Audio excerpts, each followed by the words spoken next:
We're starting right now, dude. This is a little. I mean, we did one on the Patreon audio. We did the free YouTube episode with Duncan Trussell.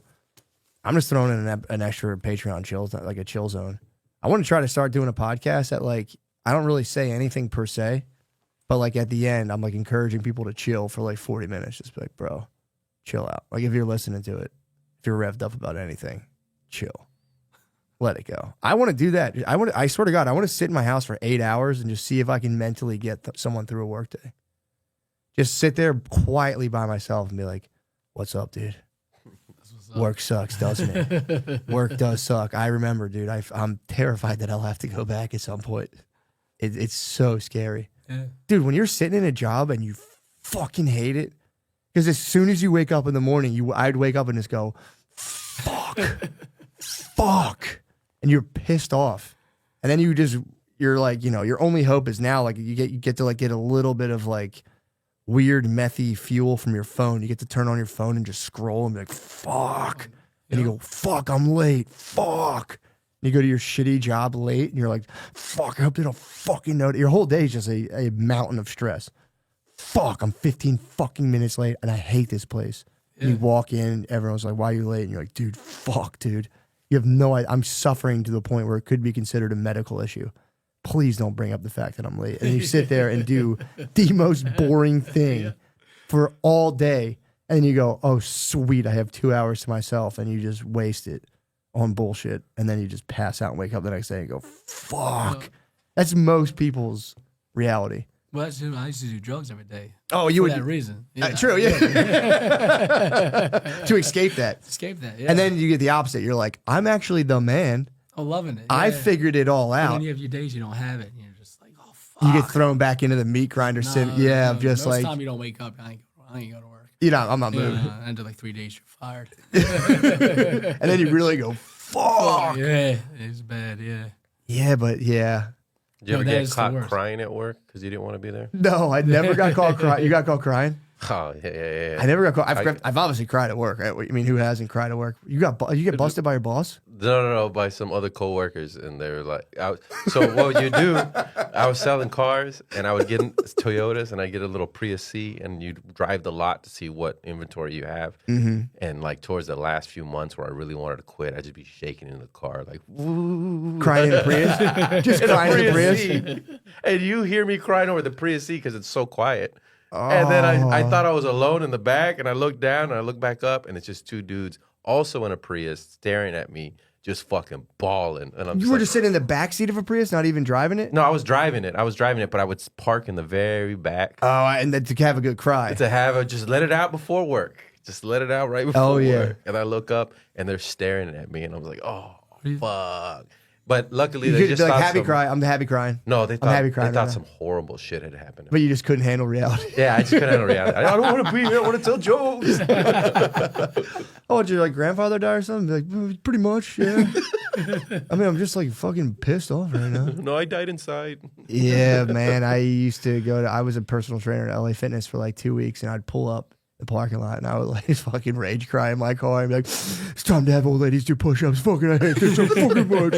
Fuck, dude. Dude, I was the biggest bullshit personal trainer because I didn't come up with a program for people. That's how, like, that's the thing, too. When you're doing something that's, like, not for you, you won't put any effort into it at all. That's how you know. Yeah. Dude, I would show up, no plan. I wasn't weighing these people. I would just be like, all right, I wouldn't even thinking about it 10 minutes before I came. I would show up, kind of like I do this podcast. I would show up and be like, all right, today you're going to start out, do like jumping jacks. Like how many? Every time I go, 20. They do 20 jumping jacks. Like, all right, cool. Now mountain climber. I was hitting her with like grade school gym class. I think mountain climbers. Modified push-ups. How many? Do about 20 right now. I'm going to time you. Like for no reason. Like why would I time someone? Like, I'm going to time you. Go ahead. Just text it on my phone. Oh, that was really good. Yeah, let's do squats. And it was just the biggest bunch of fucking bullshit. And I liked that. I worked with our friend Del G, and he lost like a ton of weight. Oh, you did? I was decent when I liked doing it, but I was underneath the corporate fucking rule. And I just, dude, I'm allergic to it. If I come in and some dude's hitting me with an ounce of bullshit, I've mentally collapsed. The whole time I'm like, No fuck. drugs, because drugs definitely did help at work. Oh, big time. Yeah. They can, but then they'll eventually take you to a point where like you run into a fucking different meat grinder. I mean, you're saying you were like Me and my boss would do drugs together. a lot of car dealerships. Yeah. That's the last, like, where you see it on movies where it's just like they're doing coke in the back, except now it's Adderall. You know what I mean? That was still happening. Oh, yeah. Yeah. When I was in the union, my foremen used to let me leave at lunchtime, Yeah. go buy him drugs and stuff. To go cop. And we'd Yeah. come back and do it together. Yeah. It was wild, you know? Yeah, it's pretty crazy how much of the workforce is bucked, dude. Oh, yeah. Like blazing on something. 'Cause Especially blue I collar. tried the weed. Oh yeah, I tried the weed before work. Was like, this will be my salvation. But then I would just be so weird. I was working for his uncle one time, and I remember being like, all right, sweet. The boss was gone. Everything's cool. I'm gonna smoke a blunt. I'm good. I was sitting like they were like building homes, so I'm like, I'm gonna smoke a blunt for the afternoon, sit on my fucking ass because they would remember like, they would go golfing. Yeah. So the boss would go golfing, and we knew he wouldn't try to tell anyone, but he would say it to someone here like, yo, he's going golfing, which meant he wouldn't because a lot of times the boss in construction they leave and you go, boss is gone, and they do a surprise checkup, and you're on your ass at 2:00 fucking around, and then the boss comes up behind you, and you're like, ugh! You scramble to your feet like a fucking loser, like, oh, I swear to God. So I was like, I know he's gone for a fact. I'm smoking a blunt. I'm having a good time. And then an inspector showed up, and I had to like show the inspector shit. And I ran away. I just fucking dipped. I was like, it's right over there. And I fucking got in my car. And I was too high. I was like, I can't deal with this. So eventually with weed, you'll hit a point at work where it's like, you're like, yo, this is actually like kind of beautiful sweeping floors. At first, you're kind of like moving the way the dust moves through the lights. Actually, you're like high as fuck. You're like, there is meaning in this. I'm controlling all the dust in this. And then all of a sudden you just fucking get too high. Because you eventually try to, like, if I smoked more, I'd feel even better. And then you become like, you can't even hold a conversation. You're like, oh, fuck. And people are like, what's wrong What's the with you? highest y'all have ever been at work? On what? He'll win this one. Yeah. I figured. I mean, dude, I've taken mushrooms before work. Really? You know, absolutely. How was that? It was all right. It was not too much, but it was just like, Yeah. was it like too crazy? It's mellow. Mellow, yeah. I mean, I've done everything under the sun at work. What was one time you thought you were getting away with it and it just absolutely fucking hit you in the face? And if you don't, I mean, just like being like bugged out, like, you know, just like, yeah. you know, not being able to like be cool around people. So the uppers No, were more. yeah. The uppers were more of the fucking problem. Yeah, the uppers, even the downers, not being able to stay awake. True, that'll You know, hurt like you. trying to sweep or something, falling asleep on a broom and stuff. I've done that a few times. Sleeping I on had a like broom. guys tell me like, "Yo, I'm about to drug test you if you don't stay awake." I remember that happened one Sleeping time. on the broom's so funny. Yeah, I was actually just sitting there watching them do some work, and I just kept falling asleep. He was, "We're gonna drug test you. Tomorrow, if you don't come like this again tomorrow, we're gonna drug test you." What'd you say? I was like, "All right, I'm just tired, you know." But Yeah. so I came back the next day. The trick is you sober. got Make sure you hit the mic too. You sound pretty good. But make sure you hit the mic. The trick is you got to get everybody else high with you. So I got I worked at this company here in Buda. We did it's called Commercial Metal Company, and You can even bleep the name if you don't want to. no, I don't give a shit. Yeah, This was like in 2008. Oh yeah. So a long time ago. Yeah, true. Anyway, so I had a prescription for Viking and Watson's, like the really good Viking, right? The Heard name that. brand. Yeah. Like the 350s or something. Yeah. Yeah, and I had two You have a connoisseur. Dude. I had 2 packs of 60 from 2 different doctors for a month. So every month I'd get 120 pills. Well, That was the jackpot in 08. Sorry, that is the that absolute- is the jackpot. Yeah. Yeah. And so I was getting too high at work. So what I started doing was giving half pills to everybody else around me at work in their Nice. cubicles. Yeah. And now everybody just seemed like I don't stick out. Everybody's fucked up. And I did that for must have been like 3 or 4 months. And then we started messing up on we had to do like rebar, and we did an epoxy coat like $1 million worth of steel, which is like putting this plastic on it.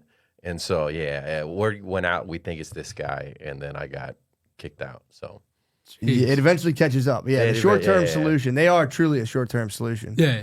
And then you need I do more. got a story. The highest I got at work was I was doing meth and dope, yeah, going crazy all day. That's as high as And, you can get. in Everyone general. knew I was on it. I was acting like a nut. that should And- make you super productive, no? Yeah, but like productive to the point that like you're moving a lot, and you're like doing stuff, but you're not doing stuff. You're sprinting. You know? You're sprinting to You're your like, ladder. you know, you're like, you got the tools. Yeah. You're like screwing the screwdriver, you know, Yeah. screwing the screw like 20 times, you know, Like the way too machinist. much. Yeah. just out of control. And yeah, it was just I was just out of control. And then like the end of the day, I was leaving, and it was this long line to clock out. And I was just like, should I do it, when I get home? Or I go run in the bathroom real quick. And thank God I ran in the bathroom. You chose now. Because I fucking went in the bathroom and I fucking dipped out, overdose. Shit. It was bad. Yeah, it was real bad. And Wait, overdosed on meth? overdose How? on dope and meth together. Oh, okay. Yeah, it was probably fentanyl. True, It yeah. definitely was fentanyl. But yeah, it was. So you bad. fell out in the bathroom. Fell in the bathroom, called an ambulance and everything. That's the highest. That's the That's the highest highest I got. anyone's ever That's been the at work, highest you can dude. get at work. Yeah, You it was win. Bad. Yeah. You win. Yeah. I won that. Yeah. Yeah, one time I like smoked weed and felt paranoid and like. No, yeah. Damn, yeah, that was sucks. bad. Yeah, that was really bad. Didn't yeah. you fall out in a porta potty one time? That was it. That was the that time was when it. they opened the porta potty. He jacked No, it no, up that on- was a different thing. You're right. he fucking fell out in a porta potty. So a dude went to open the porta potty and he fully fucking That like was it. Tales from the Crypt of the guy just fell on a dude. It's such a funny Yeah, that's dude. funny That too, would yeah. scare the fucking shit out of me. Oh yeah, I scared a lot of people. Yeah. I'm scared to walk into a porta potty. Really? They're so nasty. They're so fucking gross. For the guy in there to touch I'm you? scared about I'm scared about like the pile of shit in them that's gonna like splash back up and get me. But if the shitter is in there, dude, it's just like, dude, please, for the love of God. God, that's so funny. Yeah. Man. Thank God I didn't go home though. Yeah, man. Yeah. You would have been dead. I would have been dead. Yeah. Damn. So, The yeah, only shit happens for a acceptable reason. one I found was alcohol. Like if you go to Sonic and you put some vodka in there, that's what my boss would say. Go to Sonic and I get a slushy, put vodka in there, right?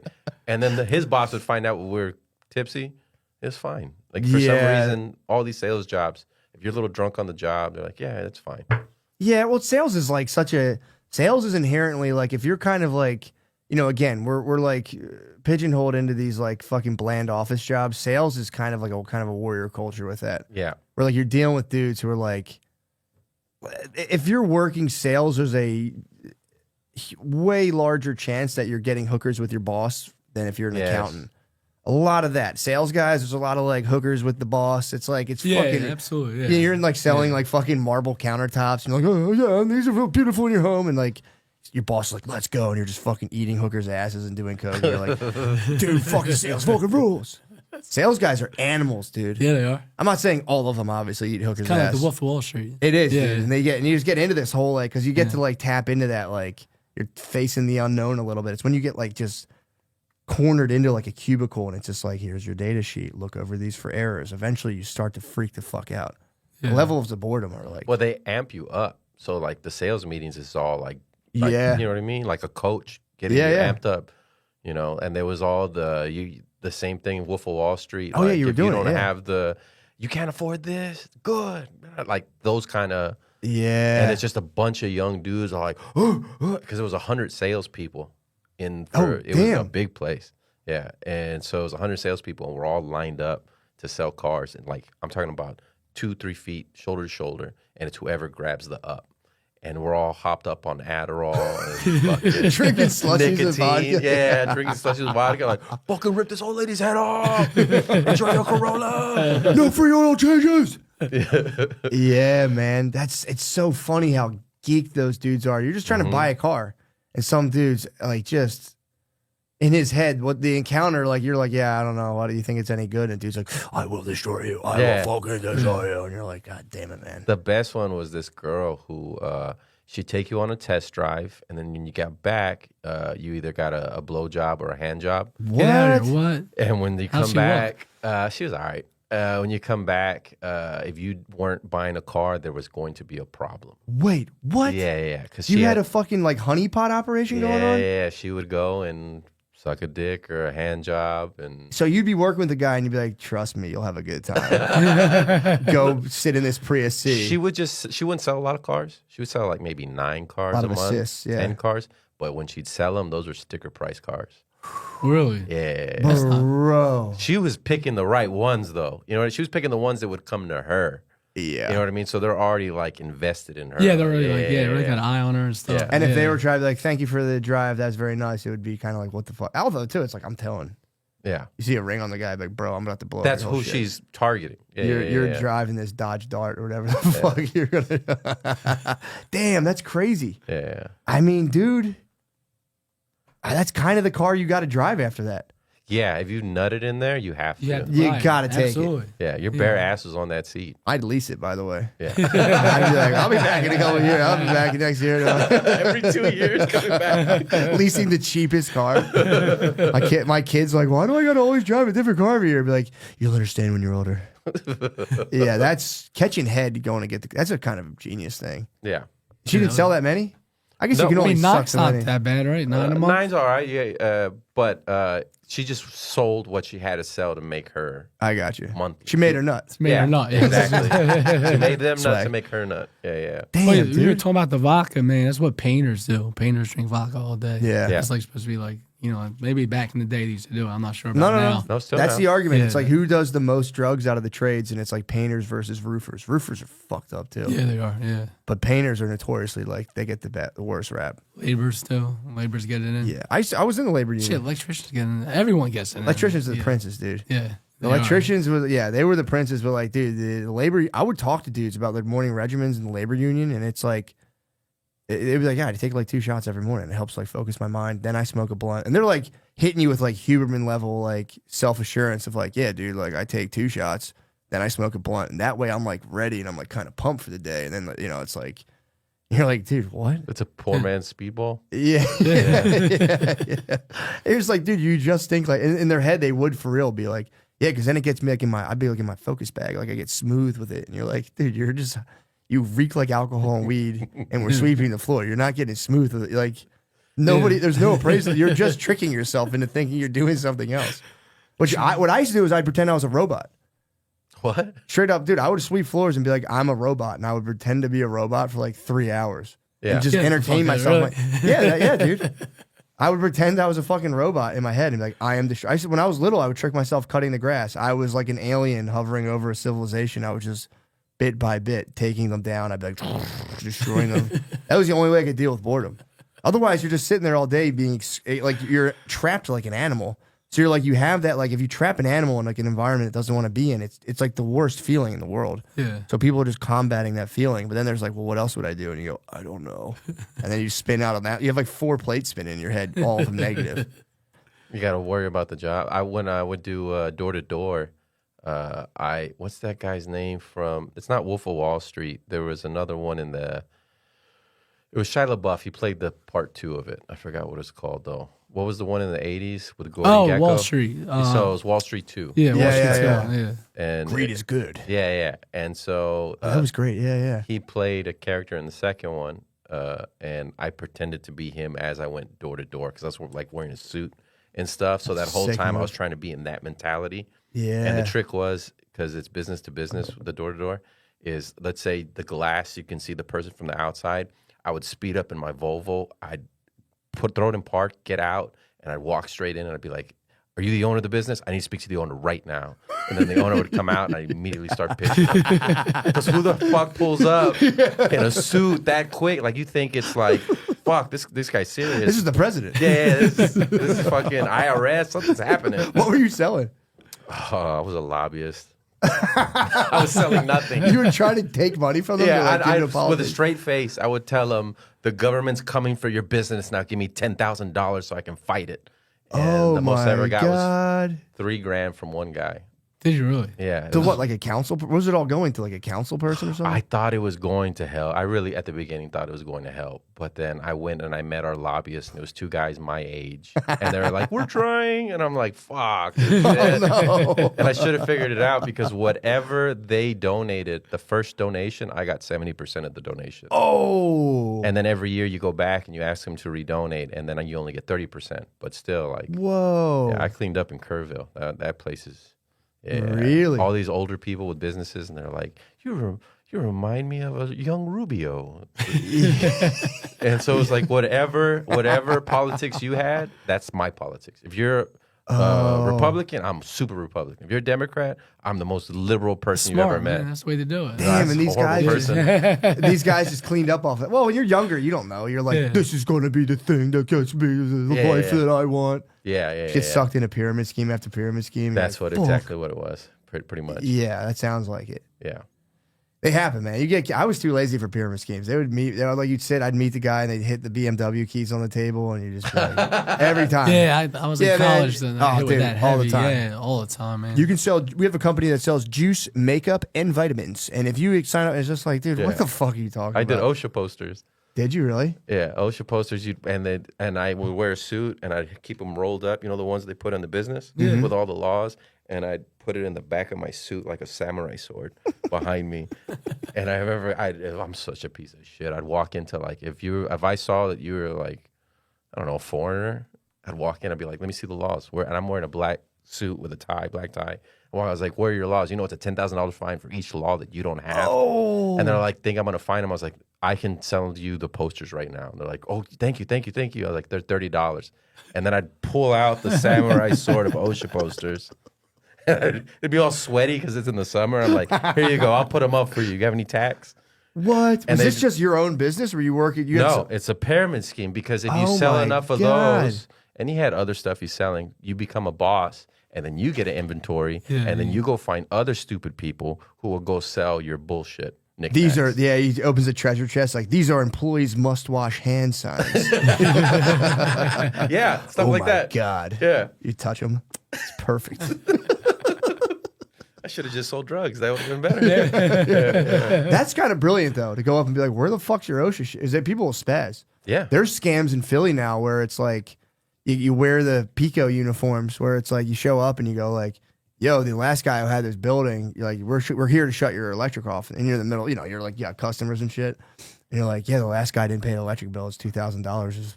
Or you could pay it right now and we'll make a call. And they have like a whole fake hotline. And people are falling for that? Oh, yeah, bro. Really? Just shelling $2,000 out. So they'll call, it's like a fake 1-800 number. You call and like, hey, this is Pico.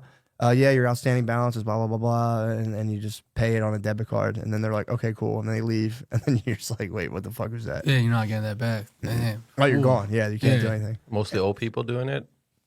I mean, old people, I'm sure it crushes them, but like they try to get businesses. Okay. So they see you got like a restaurant that's just like going nuts. Like they'll hit you in the middle of a lunch rush. Like, we're about to cut your power right now. You're like, what the fuck? Oh, shit.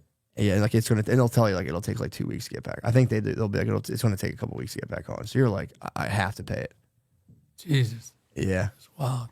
Yeah, what we're supposed to do is just call the cops or something and have then the cops can verify like, do you actually blah blah blah. But in the rush of it, you're like, yeah, you're just gonna pay right away. You want business? And these dudes are out. They're just wearing like fluorescent vests. They're like, we're with. And they can probably you can get Pico gear. You can get cop gear, dude. Oh yeah, you get. It's not that that's hard. a felony though, right? For sure, you get Yeah, a lot more trouble for that. Yeah, impersonating a cop. Yeah, big. And it's so thank God it's a felony. Ever seen that movie? Let's Be Cops. No. That's what they do. It's funny. So. They impersonate police officers. Cops. Yeah. I think you can dress like a cop all you want, but if someone asks you, you got to be like, no, I'm not. It has to be a sexy cop. You can dress like a sexy cop. But True. You can't be just a regular cop. You gotta have big tits. That would be funny if you wore a comical cop outfit all the time, or you just showed up to a totally different job as a cop. Yeah. So you got an office job, then you just wore a cop uniform and just showed like, no, I'm not a police officer. That would be illegal for me to say I am. And to sit at your desk and just have like pictures of dudes like line up fucking tape to the wall. That'd be fun. It would. Yeah. Military Steel Valor at like a fucking data collection place. I like watching those videos. Steel Valor videos are the best. Yeah, I've never dude. seen them, man. Oh my God. Dude, so there's videos of like a dude in full fucking military fatigues at like sitting at the mall outside of Panda Express. And you get real military dudes walking up being like, there's a little bit sitting out there just like collecting like good boys and like, thank you for your service. And they'll just be sitting there just chilling. And then you'll get a real Marine being like, who did you serve under? And they're like, General Patton, SC, C-15. And they'll be like, I don't never. And these videos of these guys just going off. Which how do they even find these dudes? I just think that they're wearing like old, and it's like, you're way too young. I know you didn't fight. That's what it is. Yeah, They'll see your patches, really? and they're like, dude, you weren't in. Like, it'll be some obscure conflict in like the Gulf. Call them out right away. And they'll see a dude looking, being like, You were in Fallujah? yeah, exactly. Yeah, big if there's like an old electrical company you knew about, and you see like a 20-year-old dude wearing one, you're like, dude, that went out of business like 20 years ago. Yeah, I got you. Yeah, that's funny. And this guy just standing there, this fucking reader, just like tapping shit. And you're like, bro, you're not with the shit. You're not with it at all. It's so, and then they get busted and they get like humiliated, and like, I don't think you can get in trouble for that unless I guess you try to like. I don't think it's against the law. I don't think military you wouldn't. But you get shamed like brutally Oh yeah, in the pirate, public. Yeah, And then it's like you were macking the lady at like Claire's Accessories, yeah. just sitting there like, oh shucks, I gotta deploy again. That's why you're probably trying to do it, trying to get a Trying to lady get or pussy. something. Yeah, trying to get some like pussy, definitely dude. get I some was trying to get 10% off at fucking, True. you know. That's right. Yeah, Home Depot. You get the discount, dude. I fly a lot, and I watch that. I'm like, all right, this is the military. You know, they get to fly first, which is like a fucked up like, recruitment technique, because that hits people. I noticed that like. It hits. What I was talking to Duncan earlier about mentioning like how you have as like an animal, you do not like. It's you can say, oh, I don't care about that, but like on an organismic level, you do not like being reminded in any way, shape, or form that you're second best to another person. So you can have it like money, this, that, blah, blah, blah. But even like go so deep to where it's like when you're flying, when people board before you, there's enough people. I'll see it and be like, what the fuck? I want to board right now. And then they tier it where it's like first class and you're in second class. You got to be like, such a fucking loser. And then everyone walks up and they're walking through like, we are the chosen ones. And you're like, why are you even standing here? Get the fuck out of the way. And like, dude, that hits people at the core. We're kind of like, and then I'll watch people. I'm not going to lie. I'll fly first class. And then you'll see dudes will come on and see like someone they know in first class. And they'll be like, oh, it must be nice up here. And then they walk back. Oh, send me a drink. And it's like a reaction, a physical reaction they're having that they're trying to process in real time. And then you get on, you fly, and you forget. But it's like it for real hits people. So I'll watch that the military guys going on. I'm like, damn, dude, I could throw. The whole point of it is like I could throw the uniform on. I've thought about it being Really? like, Well, if you got children, also if you got young children, you get to they board let you. first. Some let you do, some don't. Oh, If you know you can Southwest. go to the airport and be like, I need a wheelchair. No questions asked. They'll walk you straight to the front of the line in a wheelchair. You could literally get out of it and walk. And like, thanks. It's like, I feel better. If you're like, I need a wheelchair, they're not allowed to ask you why. They have to supply you a wheelchair. And dude, when Brittany was very pregnant, she's like, for real, I can't walk. And what the hell is this? A child was abducted They get a lot of abductions down here, or they just in a tired. Mercedes. Lucky. So It's the best child abduction ever. I got to drive in a Mercedes. Yeah, dude. We went to a play place here, and they give you these like matching stamps with your when you're with like your kids, and on the way out they hit you with a black light to make sure you have all the matching stamps. So you're not like chilling in a children's play place abducting Really, kids. that be happening a lot Dude, around here? I'll be honest. It's a good system. Yeah, you Yeah. walk out and your whole family puts your hand out, and it's like we all have the kangaroo. They hit you with a black light. We have matching ones. Yeah, that's That way you smart. can't do because you could totally. I don't want to get the wrong people. You could totally steal kids from those play places, Yeah. dude. People don't pay attention at all. I was walking through because it's like Do people think you're stealing your kids every time you leave? they could. Yeah, I was gonna say. They could. Yeah. I could have a whole collection by now. No, but dude, for real, yeah. I just people- got it now, too. the Amber Alert. Auction, yeah. We should just shut this down and go find this Mercedes. It is funny how you see that. And you're A like, lot of times it's the father taking the it is. child. It is. Oh, And shit. it's not really abducting the child. It's the mother being upset. Who's got full custody. Yeah. And just pissed off, calling the cops, saying, "Hey, he stole That is her." true. And a lot of times that happens at And Chester. really, and Philly. he's just fucking her friend, and that's yeah, why she's mad. and she's mad. Yeah, she's that's all that is. That happens a lot like that. That was especially in that was Philly. And dude. stuff. When I heard, I was kind of pissed off. I thought I was like every time I was getting like a good old fashioned kidnapping. Nah, yeah, But nah, it's just not. It's just like a child. It's like a bullshit. yeah, like a But child. you still gotta take it serious when it comes. But yeah. for sure. I mean, no, everyone just sees them and goes, "Get off my phone immediately." Like a Yeah, child's no, being yeah, abducted. yeah. And you're I like, think everybody stop, else is dude. staying on it. Yeah, This noise is so annoying.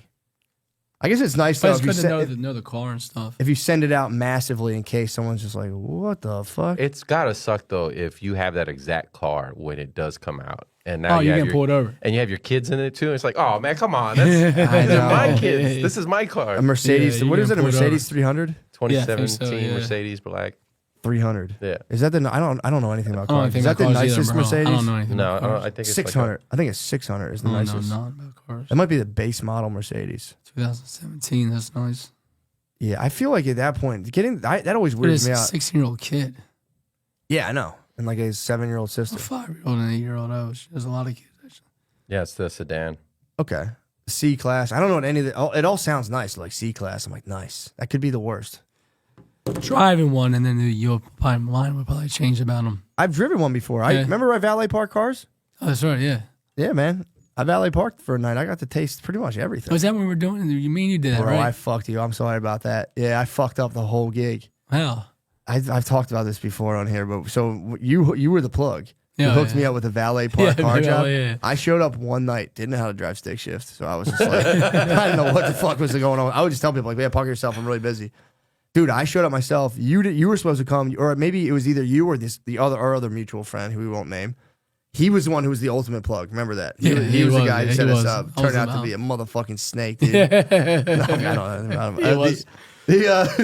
So then, so like you were supposed to be. He was the ultimate plug of it. He like set us all up this valet job. You get like $200-300. I'm sorry, I have told this story before, but it's very funny. You were supposed to be there that night. You didn't show up. So maybe you couldn't secure the proper amount of likes to hit the job. So you laid off, and it was just me. So like this guy didn't know. The guy setting it up was like, "Who are you?" And I'm like, "Oh, my friend told me I can come here." And like he knew you and the other guy.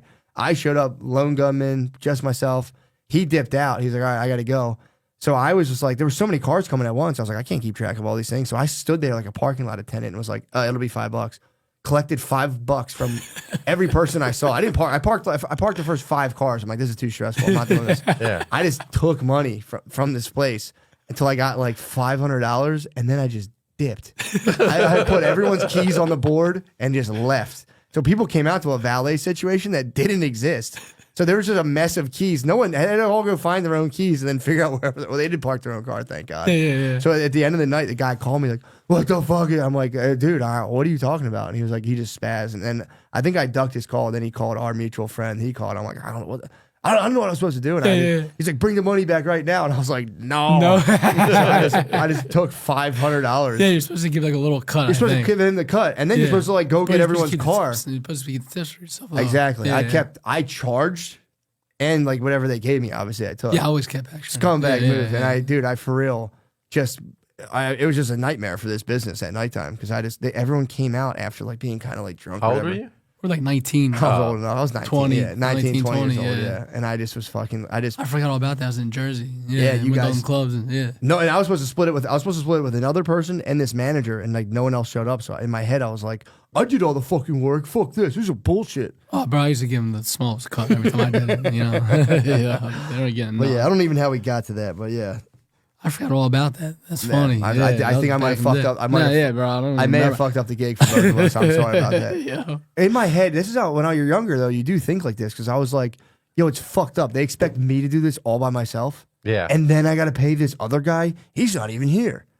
And then I just got overwhelmed. And then really what happened was truly is like I was hanging all these keys up and I didn't know where the fuck whose key was what. And I realized what a fucking snake's nest I had fucking like. I'm like, I don't want to confront this problem. So then I just convinced myself, like, dude, this is fucked up. They made you do this. I'm like, You're in the right. I'm the victim here. And I was like, I'm keeping all the money. This is stressful. And I just fucking left. It was like $500. And I was like, yes. Well, it was a windfall, dude. When you're 20 and you get 500 unexpectedly, it's like, dude, it's unbelievable. That's a come up. Yeah. Huge. That was big money. Huge, dude. 500. That must have been what? That's back in like 2004. 2000. Shit. No, that was. I would have been out of college. Oh, no, I was in Yeah, it college. was probably 4 or 5, 05. Yeah. Oh, 06, I would say. Yeah, yeah. I'm class of 04 high school. Yeah. So it would have been like 06. I'm a sophomore. I'm pushing the fucking Chevy Lumina at this point. Yeah, dude. It was. I remember I had a frat fuck up one time a beer order when I was delivering beer and gave me $600 extra. Dude, I was vibrating. I was like, I can't believe my luck. And then they called and tried to say like they were like, we gave him too much money. And I was like, my Korean boss was like, just tell me. I won't tell them, I promise. And I was like, fuck you, dude. You want a piece of this too? Yeah, smart. They didn't, dude. They didn't. He was like, oh, you fucking lied to me. And I was like, I didn't, dude. I told them, I was like, you guys, I'm like, this is too much money. And they're like, dude, we counted it. We're fine. Like, basically, like, get out of here, dude. Yeah. Fair enough.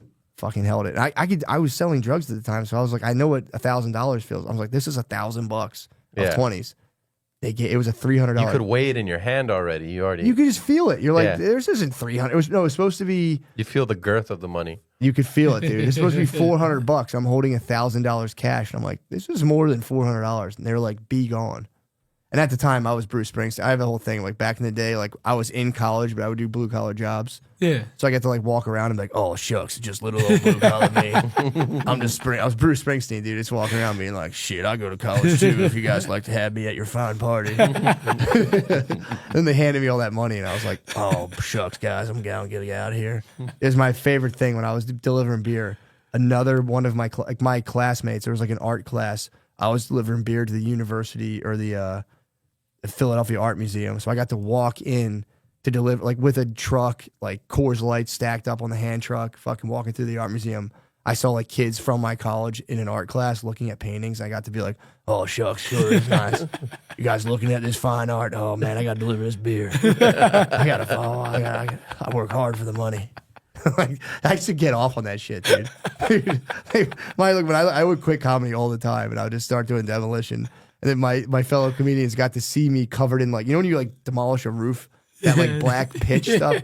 I had a full like Zoolander coal miner face, and my friends were like, "What are you doing, man?" I was like, "Oh shucks, guys," holding like a lunch bag, like, You're purposely walking out like that. How's that comedy going, guys? How's that? You all doing your funny skits for everybody? That's mighty nice of you. Like, dude, I thought I was like the most blue collar dude ever. Some guys sure do have all the luck. I lived for that, dude. It's sick and perverse. Yeah, you're in the South, even though you're up there. Yeah. I'm in fucking Hey, Philadelphia. Well, howdy, guys. If it isn't a bunch of ragtag artists like yourself, I'm a working man now. You see, simple man, a man of simple taste and needs. Oh, man. I learned quick that construction was not for me. Yeah. I was viked out in Texas heat, so that Yeah. yeah. What kind of construction were you doing? highway construction. Ooh. Yeah. And I was so bad they gave me a bucket of water and a sander, and they said all that curb we laid out the past 2 days, Sand it. so I'm in 104, viked out, and this is at the time where I'm like crushing pills so I can take it easier or better. Yeah. Right, and I'm like every morning was Were you four. like drinking them like an old lady with orange juice? You're saying? No, I'd crush two, pop it, crush two more, pop it, drink my Powerade or whatever I had, then go to work. Oh, you wanted them to hit you faster. I'm sorry. I was just. Yeah. Well, the problem with that is There's if you like a have name for that. if you have actual pain, it goes to the pain first. So I'd have to feel fucked up. I had to take double the amount. You know what I mean? Oh. And if you have no pain, you feel fucked up right away. It also creates pain. Because when you're taking opiates all the time, it starts to fuck with your nerve endings a lot, where it's numbing them. So like everything's gonna seek balance in your body. So if you're numbing your pain receptors, your body, like if you like hurt yourself a little bit, you'll get this tremendous pain signal. So they actually start to cause pain in the long term. Yeah, it's fucked up. Damn. It's no escape. No. And then it'd just be 8 hours of sanding curb in fucking heat. That's a fake job, right? They were just doing that to fuck with you, or did you actually? They were doing it because I'm an idiot and it was above 100 degrees. And I'm like, OSHA laws state that we have to. Just a bunch of Mexicans there, like, what the fuck did you say? You were break babying. Yeah. Oh, Yeah, break they hated babies me. are so nice. Like the coffee break bylaw is 15 minutes. Yeah. They fucking Against hated the me. Mexican bros, they're not having it. No. They all looked at me like I was a bitch. And then they kept moving me to different crews. And at the very end, I just ended up watching a big old hole that we needed to pump water out of. But it rained every day. So I'm just pumping water out of fucking thing that's going to have water tomorrow. This amount of water is actually illegal, guys. But you still had your OSHA fucking posters in your back of your shirt. Construction sucks. Dude. I mean, it's a fun job in that you're outside and you're moving around. I did like that. Yeah. But good God, when it sucks, it sucks. So It sucks. fucking bad, dude. It's the worst. Because you can't bitch out either. Like, No. dude, yeah, man. I didn't have to do this. Thank God. I showed up later, but my dad and my brothers, there's a fucking grocery store that had burnt down, so they had to go in there after it had sat for months when they did all the like insurance shit and everything, and they finally like, oh, you can knock the rest of it down, dismantle what was once a dairy aisle that had survived the fire and just went totally rancid. And you can't be in there like, Yeah, those guys you can't bitch out. you can't be a pussy. gotta work You're with a hard bunch of them. dudes, and you have to just be like, I don't give a fuck. Do you give a fuck? You're like, dude, I don't give a fuck. And it was just the worst smell ever. Just fucking putting it gets on you, and you're like, ugh. Yeah, workhorse them, man. You work, and like it you have to keep sucked, up dude. with them and stuff. Yeah, Dude, we had to dismantle an they were elevator tough. shaft. Dude, dismantling elevators, I think, is the fucking worst. Because you're in just this lightless shaft, and you're just burning steel and carrying it out, and You can't carry, you can't like fit anything big, so they'd fill you up like little 5-gallon buckets of metal. You have to fucking climb back up, go outside, dump it in a dumpster, walk back down into the fucking shaft. There's dust and smoke. There's no ventilation. It's like No mask? I was the biggest dust baby. You were talking about being a brake baby. Yeah. I was loath for it. I'd be like, fucking dust. I'd throw the mask on right away. Dude, I was a total lib, dude. I'd fucking throw the mask on, the KN95, and everybody be like, nice mask, pussy. And I'd be like, dude, this fucking dust is actually pretty bad for you guys. They didn't give a fuck. Everybody's dying of cancer at 40 now. Dude, I knew a dude who got a fucking lung infection from breathing in just the silicates and the cinder block dust. He was breathing it in to show me I was a pussy, got a lung infection. Dude, for real, just breathing it in. He's like, this shit doesn't affect me. Dude, had a lung infection, was out for like 2 weeks. And then, because he was like taking like rips of like freshly up in the air, just like crushed cinder blocks. And then he came back in like, what? And I'm like, you got it. He's like, no, I didn't, dude. I got a fucking cold. It has nothing. He was like, that had nothing to do with it. And I was like, bro. I think the biggest bitch move I had was I didn't watch the person welding. I watched the reflection of the person welding. Got the arc flash? And and I woke up and my eyes were like glued shut. And I was like, oh. And I had to call him. They're like, you looked at it, didn't you? And I was like, I didn't look at it, I promise. I looked at the reflection of it. You couldn't help it. Yeah, I'm an idiot. When that happened to my dad when he was younger. He was just like, again, trying to badass the fucking welding thing. And he said he laid there. It was just like, It hurts so bad. Yeah, that's just bad. Yeah. It is tight though, being like the king of hard asses on a construction. Like, I don't give a fuck, dude. I'm eating a meatball sandwich every fucking day. I'm breathing in dust. I don't give a fuck. It's tight. It's a cool way to go. The ones that were on like the skyscrapers that would walk up there with no belt or anything. Those are the ones that give me fucking anxiety. Yeah, I could never do that. No. Oh no, dudes were too cool for the harness. Yeah. Bro, I was so totally connected, dude. I was on that thing nonstop. So I had to do that a couple times. Not that per se. We were knocking down a parking garage. So I had to harness up and like, dude, I was every 2 seconds like, this isn't fucking good. Quick clicking and shit. Yeah, that shit's dangerous. Yeah, I was the biggest material baby. Whenever they needed material, I was the first one to offer them the help. You would drive take out the and get it. drive? I'll take the drive every time they could. That's the best though. I still do to this day. Dude, My boss needs material. Oh, want me to go get that for you? Go to Home Depot. Home Depot, And you're going to Lowe's. go the speed limit, maybe a I'm little a speed under. limit. Oh, I'm taking my time getting a snack on the way. Yeah. Oh, yeah. Oh, I need gas. Yeah, I'm on top of that all the time. To this day.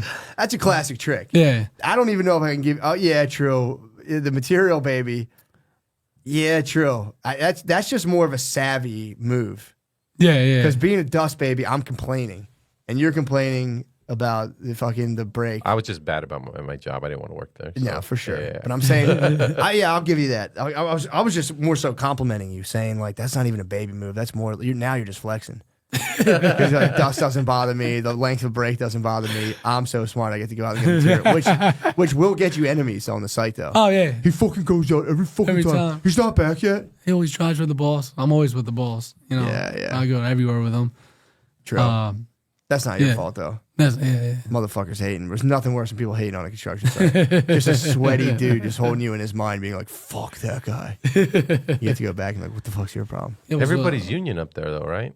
Yeah, there's a lot. There's a lot of people going non-union though. Like for big jobs, if you're doing a big job in Philly, like they'll come. But like if you're on the suburbs, nobody gives a fuck. Like their reach only goes to Philly. And it used to be like they would come at nighttime, slash your extension cords. If you had like machinery, they'd cut your hydraulic line. So like it would just fuck you up, man. They used to fuck you, dude. All those old union guys in Philly, a lot of them got kind of like caught up in FBI stuff. Yeah. A lot of them are doing time. Who was the guy, the roofer or something? The roofer did a cement truck kill somebody. Yep. Like, dude, Yeah, they would somebody. it was like real deal, like mobbed up. Now it's just The like union guy, the electrician's union guy, he's looking at time in the feds. again, He got indicted and everything. yeah, they're all getting in trouble. And then they all started like telling, I don't know if they were telling on each other necessarily, but they all I knew someone who was like lightly affiliated it from like a political level, and he was like saying like they're all like backstabbing each other and like. Oh, absolutely. At that age, they don't. No one's trying to go away. Yeah, or like he was saying he was like he knew that they were like all like they're all getting wrapped up. There was a world of these dudes that like you get these jobs like you get into like political city funded projects where you'd be like, oh, it's going to be this much, and you could keep some of that money and do your own stuff. It's then it all falls apart and it's like you go to jail when you're 70. Yeah, no, that down here, Sucks. my family that owns construction companies is like they'll get a job and then they'll get a phone call and be like, "You can't take that job. I'm so and so." And they're like, "You know what? You're right. I can't take Really? that job." Yeah. Oh, really? wait, Like, it's just union or is Well, this no, it's just- not union. It's a way to other construction companies. It's a way to funnel drug money. Ah, They're cleaning the money. So if you're in certain areas, you're just not allowed to go there. That We makes get sense. the construction jobs. You get none of them. So that makes sense. yeah. Yeah, because That's different world. That's True. crazy. Yeah. Yeah. Different from, up in because my family did trash, and that was all like it was a family owned trash business. That's like what the mafia did. My family just was a good old family owned trash business. They didn't want anything to do with mafia. Yeah. But you'd have mob guys. As you sold drugs later in life. But yeah. True. They sold the business. They fucked me, dude. What was I supposed to do? I was next in line to own it, and they fucked me. Fucking made me go to college and shit. but yeah, they started doing things where like mob type guys would like steal. The big thing was stealing dumpsters. And they could be like, I don't know what you're talking about. I tell you this, blah, blah, blah. But they would repaint it, and you'd find it like, bro, you stole my fucking dumpster, you jerk off. But they were in a space rubbing elbows with like mobbed up. That's like a big like you and your the family owns the trash company. That way, you know, you can do all kinds of fucked up stuff. But what's yeah, because if you think about it, if you own a trash company, you could get rid of Anything. anybody, anything, anybody. Yeah. Yeah. But again, that was not my family, dude. They weren't about that shit. They didn't like that stuff. But even in that space, this is how fucked up it is. You'd still deal with like, and people say like when you know if you talk about like the government like's corrupt, blah blah blah, they'll be like you're crazy, you're out of your mind, dude. There was like municipalities where like you'd be chilling there, you're owning a business. Say you're doing trucking, and this is a real thing. I've talked to people who talked about this. You own a trucking company, a guy will come in and be like, you know, you're getting fines all the time. The highway division can stop you. They can fine you, all this stuff. $10,000 fine because you didn't have like your chains, the chains are wrong.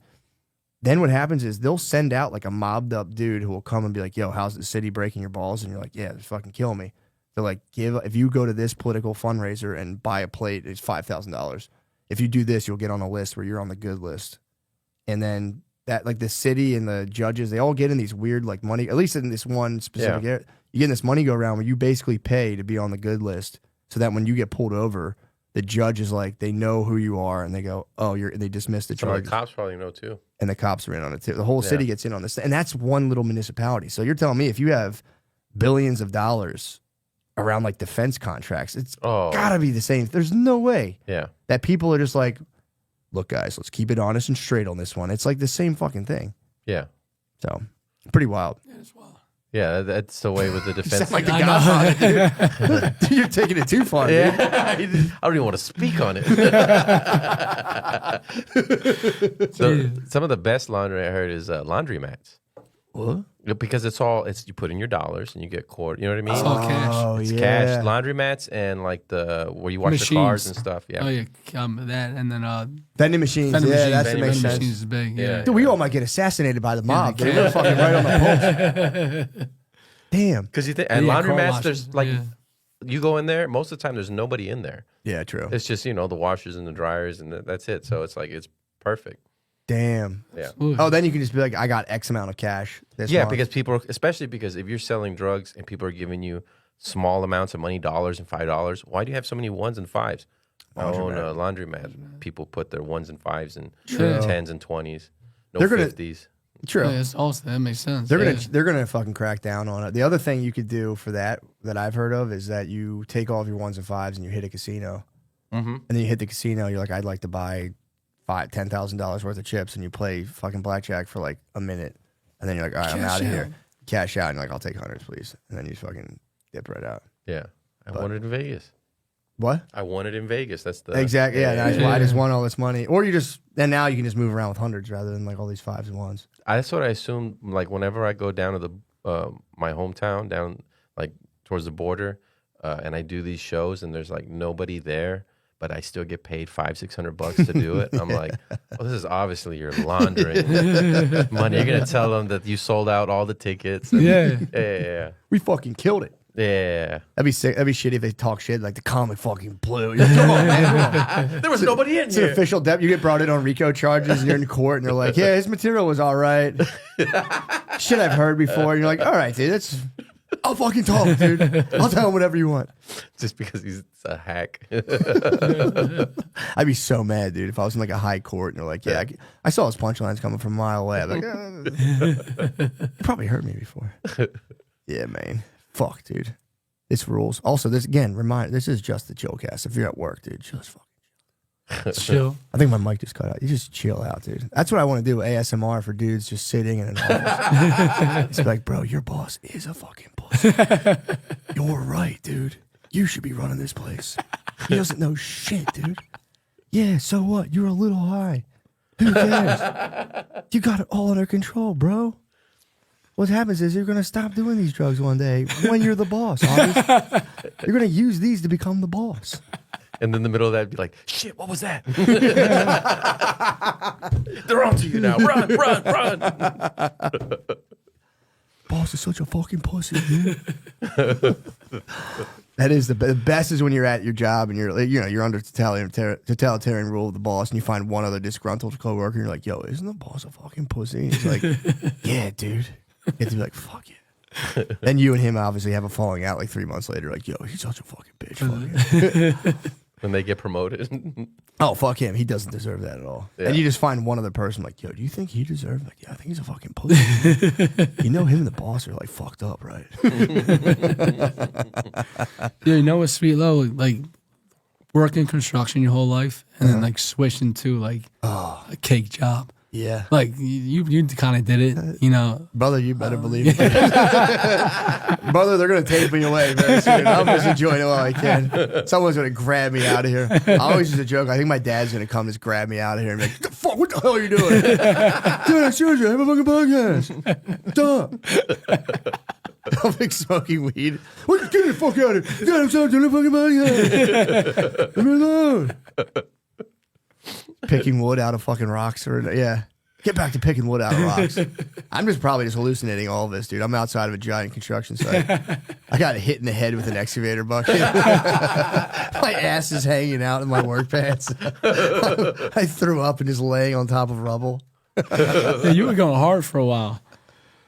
So what are you saying? Demolition. You were saying your favorite thing is after work construction, getting a cake job. Yeah, just doing construction your whole life and then doing something real simple, dude. It's just like.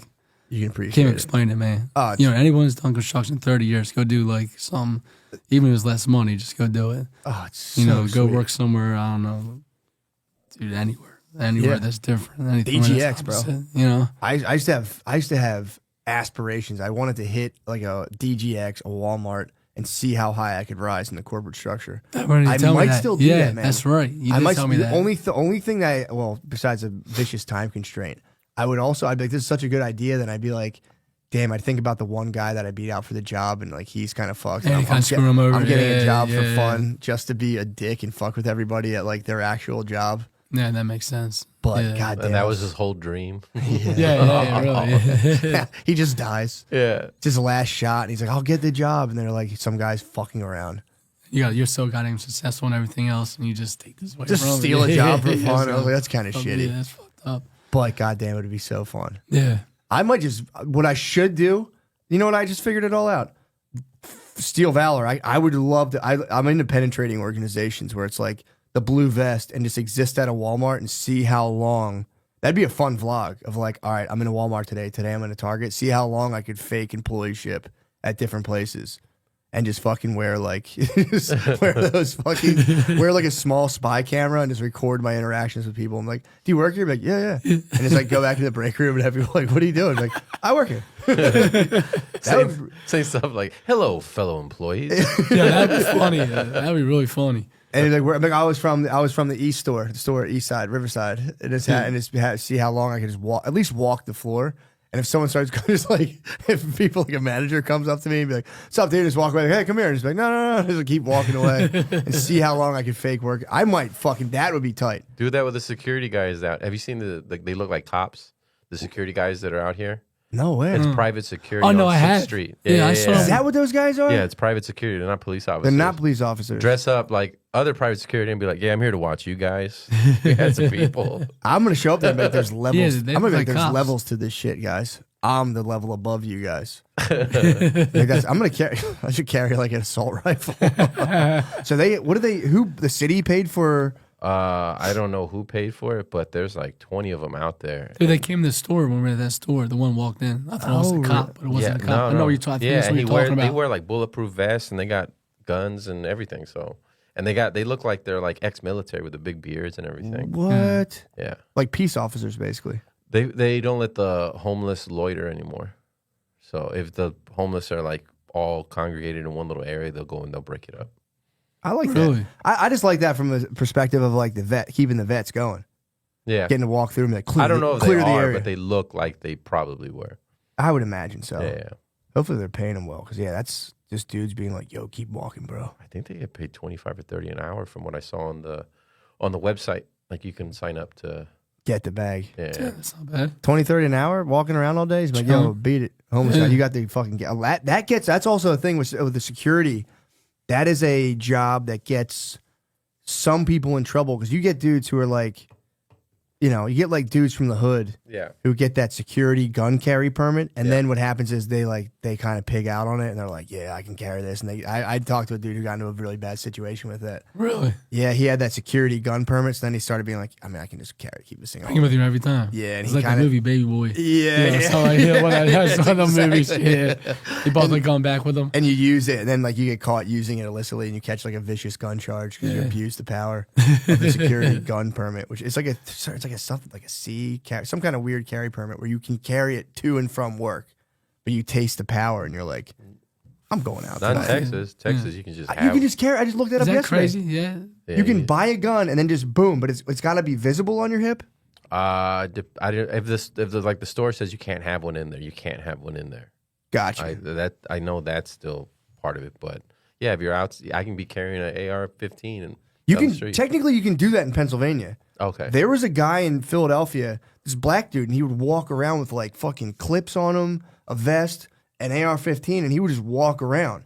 And his whole thing, he was like, he had a YouTube channel where if you came up to him, he waited for cops to come up to him, and he'd just be like, it is my right under 706C, I am allowed to bear arms, blah, blah, blah. And he was technically allowed to do it. Yeah. So people would see this dude, and obviously like they'd see a black dude with a fucking assault rifle, even though whites are typically fucking a little more threatening with them statistically. Yeah, I was gonna say I'd be way more scared. But he would just chill there. And the one time this lady was kind of bugging out, and I was like sitting next to him, and for some reason I was kind of like, this is kind of chill. Because it was like just the assault rifle. The setup was so legit that I was like, I think this is a good guy. Yeah. So I walked up, and I asked him to borrow something. Or like we talked about something briefly, but then I was kind of like, oh shit, and like people were getting very disturbed.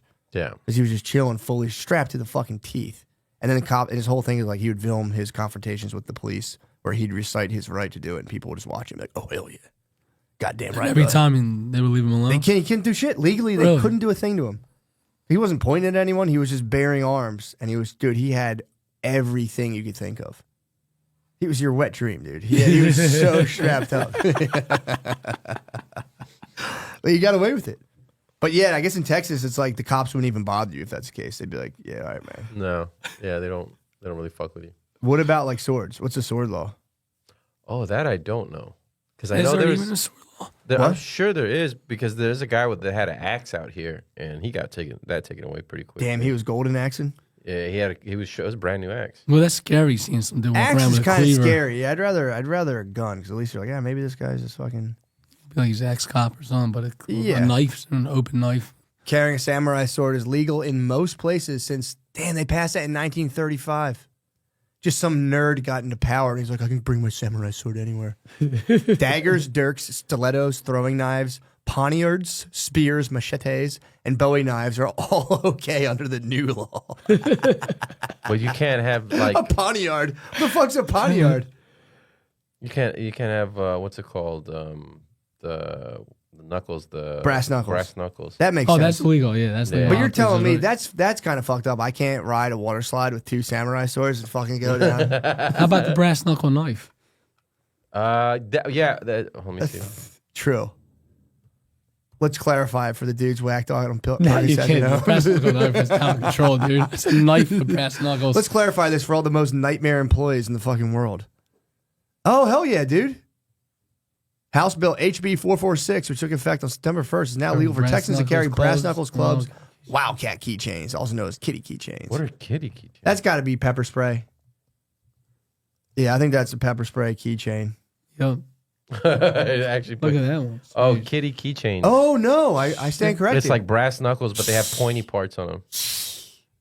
And it takes 2 eyes out with that. Damn, That dude. would fucking hurt. I do that with my keys when I get nervous. I'm like, yeah, dude, if I have to, I'll fucking put these in my knuckles and fuck this guy. And it's just a fucking guy muttering nonsense. Walking That around. would fucking hurt. This Kitty keychain would fucking suck. Watch somebody. You stab that in a guy's ass, right? he stabs it in your ass. The guy approaches me, I start stabbing that in my own ass. Leave me alone. Damn, the kitty keychain. I didn't know about that. Fuck. That would hurt. I'm gonna get Brittany a kitty keychain. She would love Damn, that look shit. at that. 2 fingers. Oh, dude. I'm surprised she doesn't carry a gun. She doesn't carry a gun up here. She has them, but no, if she's like sketched about something, Yeah. like she'll keep that thing on her. She was a sharpshooter, by the way. I think I Yeah. probably told you guys 100 times. Sharpshooter, really? She won the sharpshooter badge in the police academy. Oh, like on a scope? Nice. No, a fucking handgun. Really? She's nasty with it. Yeah. It was the most emasculating thing ever. We went shooting together, and she was like for real, like holding my hips and pointing my elbows. Like, I hope you know how to do it. Oh, that's what I feel with Pool and my wife. She got a pool. Yeah. That sucks. Fuck yeah. I wish she wasn't. She ran the table on me, and I was like, all right. All right. How's she so nice? Her father had a pool table in the house, Fuck. so It yeah, sucks. yeah. I hate when she's good at anything like that. Yeah, it sucks. I got smoked by my ex, smoked me in like miniature golf, bowling one time. Bowling Yeah, that shit sucks. was bad. That I've was taken the bad. L in bowling with Yeah. against my wife, and that shit hurts, dude. Yeah, it's bad. That shit sucks. Taking the L. I don't even care about bowling. I don't bowl. I thought it was automatically assumed I was going to crush her in Yeah, bowling. win the game. She Yeah. beat me by like 7 points, and we both had like kind of bad scores, but she beat me, and I was just like, fuck. You're like, yeah, but you got the girl ball, so True. it's lighter. I was bowling light, it was a point where I was like, yeah, I'm just going to get this one then. And I was just gutter balling a light. It's like glittery pink, 4-pound ball, just fucking like, fuck. I did that on a day where I just kept like they were beating me, and I was just like, it's because I use a 4-finger one, you know, and they don't have any 4-finger bowling balls here. And that's what I'm used to. Seemed like such a fucking prick. Just hit her in the head with it. Like, fuck you, I'm out of here. That's when I bust out my fucking kitty claws, dude. I go, you think you could beat me? You're not even hot anyway. Double nerd punch out. I'm fucking out, dude. Peace. That would still hurt. I'm back to my job Monday. Like, fuck, dude. I just want to hit my boss in my fucking kitty claw. God damn it, dude. Bros. I think we did it, man. I think was we did. nice. These mics, My throat's they killing have me. like a cut. If I move too far, they cut. And then these Shures are known for that. It's a good thing. Yeah, yeah. Because they want to catch, they want to bar noise coming in from the side. You said your throat's hurting again? Yeah, I mean, not hurting. It's just like I can't really talk. Sip this matcha, bro. Nah. Dude, I showed him matcha. You would thought I was putting a cat over a bathtub. He looked at. I was like, bro, just sip this. He peeped the green. Did you even know matcha existed before this? No. Damn, I wish I was so fucking cool. I don't know about all this fucking bitch girl stuff. Dude. I showed him matcha and he physically recoiled. He's like, yo, what the fuck is that? I showed him a green beverage and he got scared. He's like, yo, what the fuck is that? That's how hood you are, dude. Disgusting. What the fuck?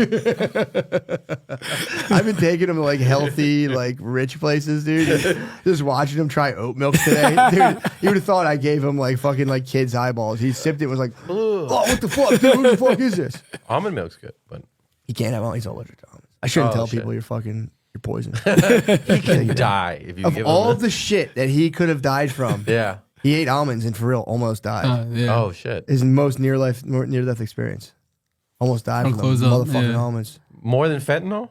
That fentanyl probably took me out more. Okay. I was gonna say. True, that took you Yeah, down. yeah. Took you down. Fentanyl took me to the ground and Yeah. closed my eyes closed. True. You know, Almonds. almonds and You were going- I was awake and feeling it. Like, I'm about to die. But Your enemies yeah, can't yeah. know. Bleep That was because I was almonds. awake. Yeah.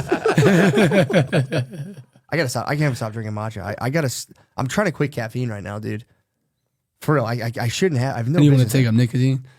I'm trying to. I'm trying to get the nick. Do Dude. the mixture. They Stay away have from the caffeine pouches. Yeah, So it's like you're not doing nicotine, you're still doing caffeine, but it's like nicotine where you put it in you your can lip. titrate the dose. Like that. What? Yeah. That's kind of tight. Yeah. Dude, That's fucking real tight. here's my thing though. So I have this syrup at my house, where it says a teaspoon's 90 milligrams of caffeine. And I really am sensitive to caffeine. I don't need that much of it.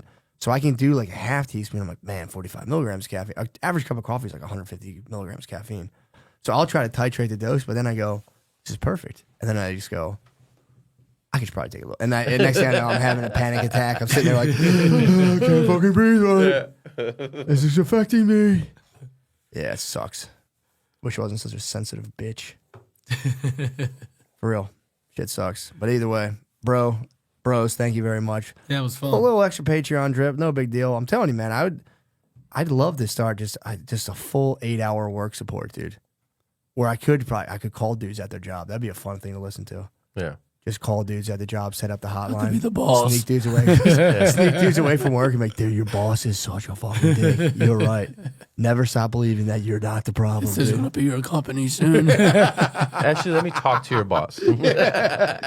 I might have to start the work hotline, dude. Sneak off. It'll be the shit break hotline. Sneak off at the job. Fake the shit, obviously, dude. That's where all the beasts of the industry meet in the fake shit. Yeah. The council of fake shits. And just be like, brother, so what's your work situation? And the whole time, like, yeah, dude, you're totally right. They're dickheads. They're wrong. How much you get paid? That's simply not enough. That's simply not enough. How much? You deserve more than that. You went to 11th grade. What's the highest paid guy at the job? That should be yours. What are your technical skills? Nothing? That's not a problem at all. It's what's inside that counts. That's the scariest part. I have no technical skills. I can paint. I can paint houses, thank God. There you go. That gets scary, dude, when you hit like, you're a highly technical skilled dude.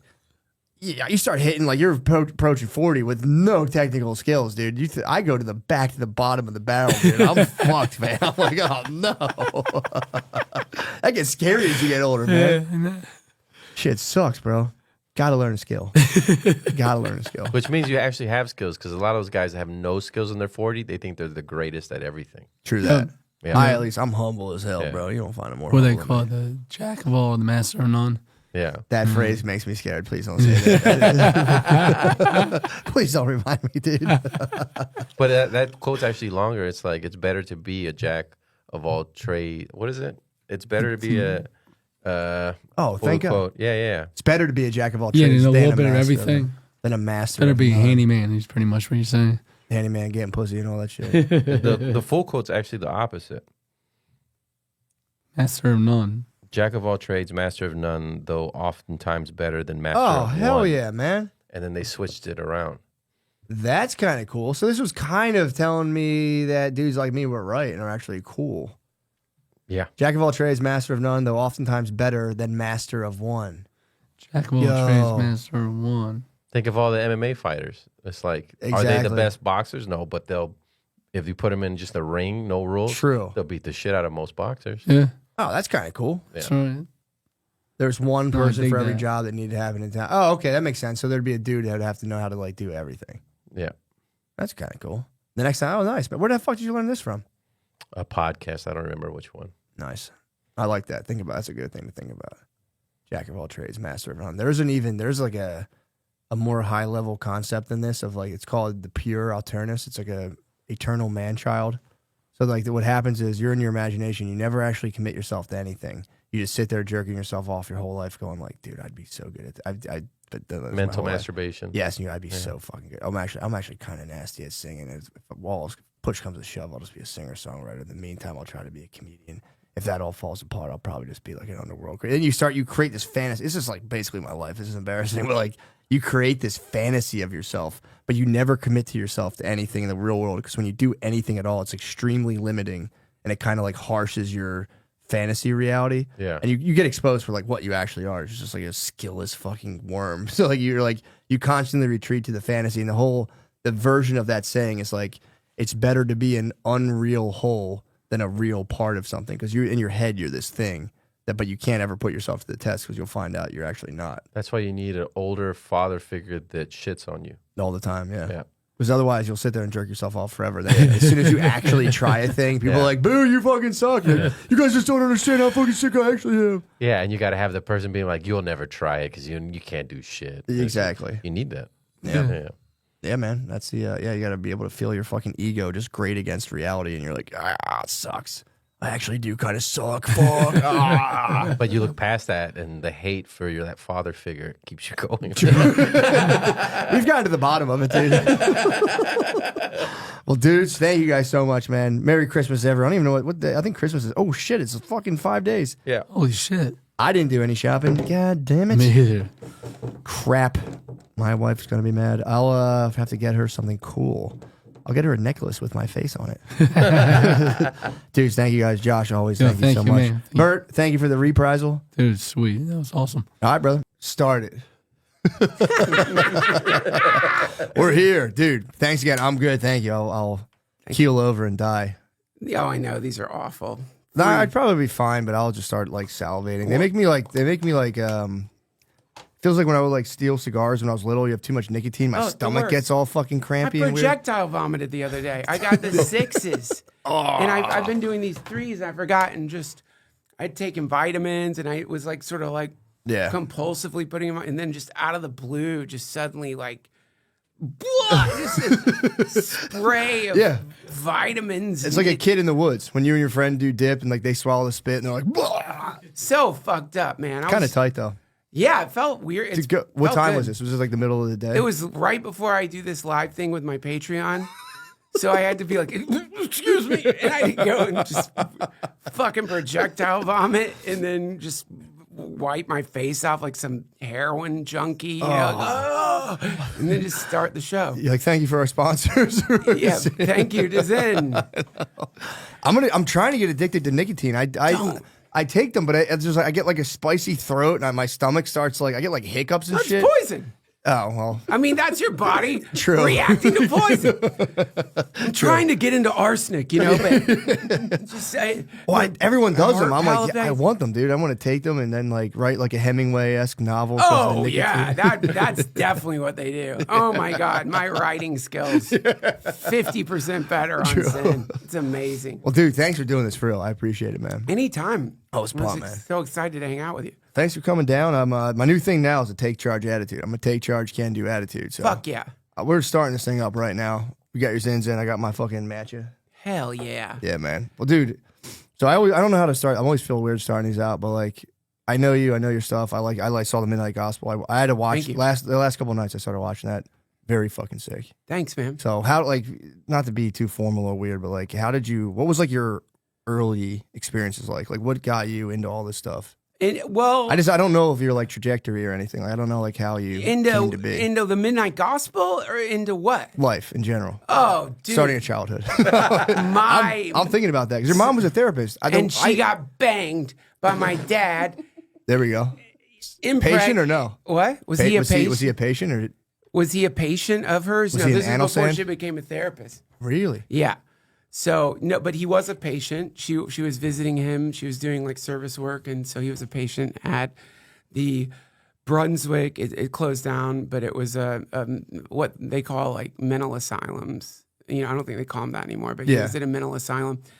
She was doing like service work. She'd bring them food or little toys and stuff because like they like to play with toys. Sure. And so she brought him.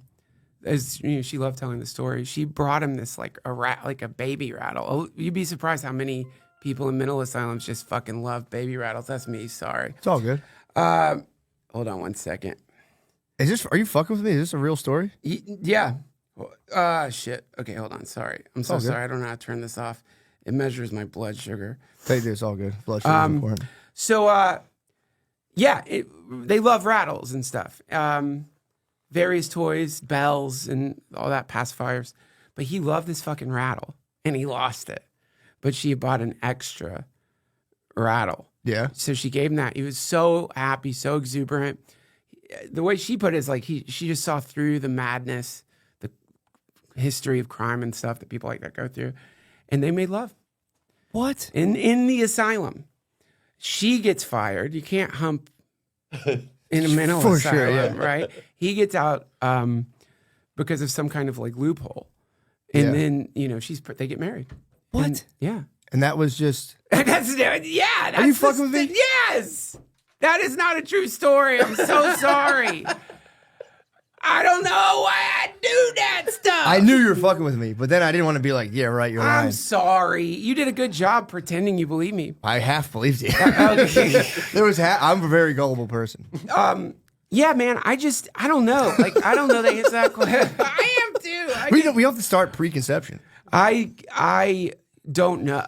You know that thing where you try to figure out why you are where you're at? Yeah. And then You can't. And none of it really makes sense. Like in the same way, like you wake up from a dream, 1 second you're like in a cave. There was a tiger stalking outside the cave. The next second you're in a bar with an ex-girlfriend. But in the dream, you don't think like, what the fuck? There was just a tiger. Yeah. It's similar. It feels the same way in waking I know life what you're talking too. about. I had a very embarrassing dream last night. Yeah. It wasn't anything like terrible. Like it was just the thing I think about a lot is how I used to always pride myself. For a while, I got deluded to the point where I was like, I don't like care about stuff other people care about. Other people care about that shit, but not me. Yeah. I'm not. I don't. It's like you're doing it in your head. Like I'm not one of those people who like compare myself to other people. I'm way above it, and I've been like paying attention to that because I was reading this book on like Jungian stuff about how your brain sends you basically images from the external world to try to like explain your internal world to you through the images. Yeah. So I'm like, all right, I was kind of pumped on that. I had a dream last night. This is the state the reality of my life. I had a dream last night. I'm in a car and someone's like, yo, it's Obama. And I'm like, I don't even care. And he went to go talk and he went to fall and he like slipped and I went to catch him. And then like my bicep was bulging and I was like, got you, bro. No big deal. And I turned to everyone like, did you see my bicep right there? Then I woke up and I'm like, God damn it, dude. Oh, I care just like everybody else. do. I know. It was such a pathetic dream to be like, yo, did you guys see my bicep? Dude. And it is funny how your brain just sends you messages where you're like, yeah, I'm above that shit. Oh my God, your brain, it's so fun. The little cries for help, the like just sad, pathetic neurological attempts to like get you back to where you are. But it's amazing, really. Yeah. Yeah. Dude, I know. It's just the whole situation here is just ridiculous. I mean, we're thwarted constantly with this thing that we have to keep feeding and bathing. And well, what's the problem? You can't deny it. I try to deny it all the time. I try to do a thing. I didn't watch porn for try to make it for a year. Nice. Good job. I made it for 9 months, but it was pretty good. But then you just start thinking about it constantly. You're like, well, I might as well be watching it. I'm thinking about it a little. And it's just this like vicious loop. I can never. That's it. Yeah. You just, you haven't really quit anything if you're constantly thinking about it. You've just internalized the addiction and you're getting off on the echo that's binging around in your head. Though it's like, health, when you're not thinking about how you feel, you're healthy.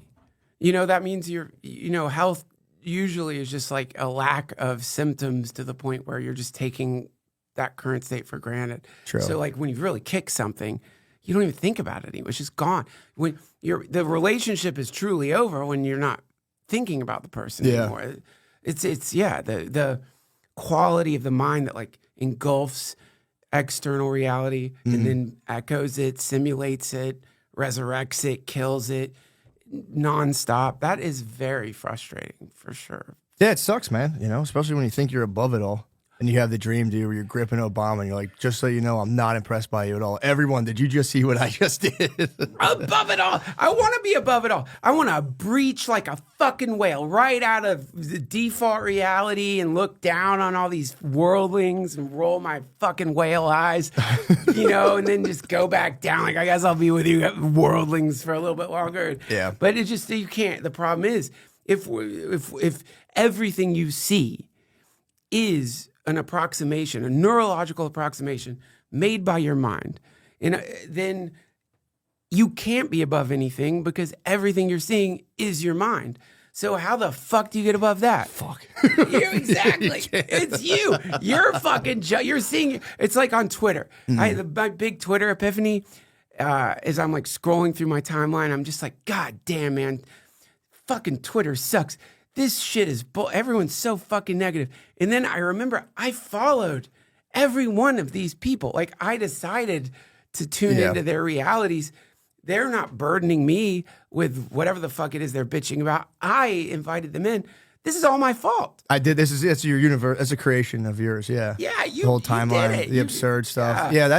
That's the weird thing online right now, where it's like, it's just fun to send reels and stuff to each other. Like, look at this fucking cringy loser. And you send it to your friend. He's like, yeah, he's a fucking piece of shit.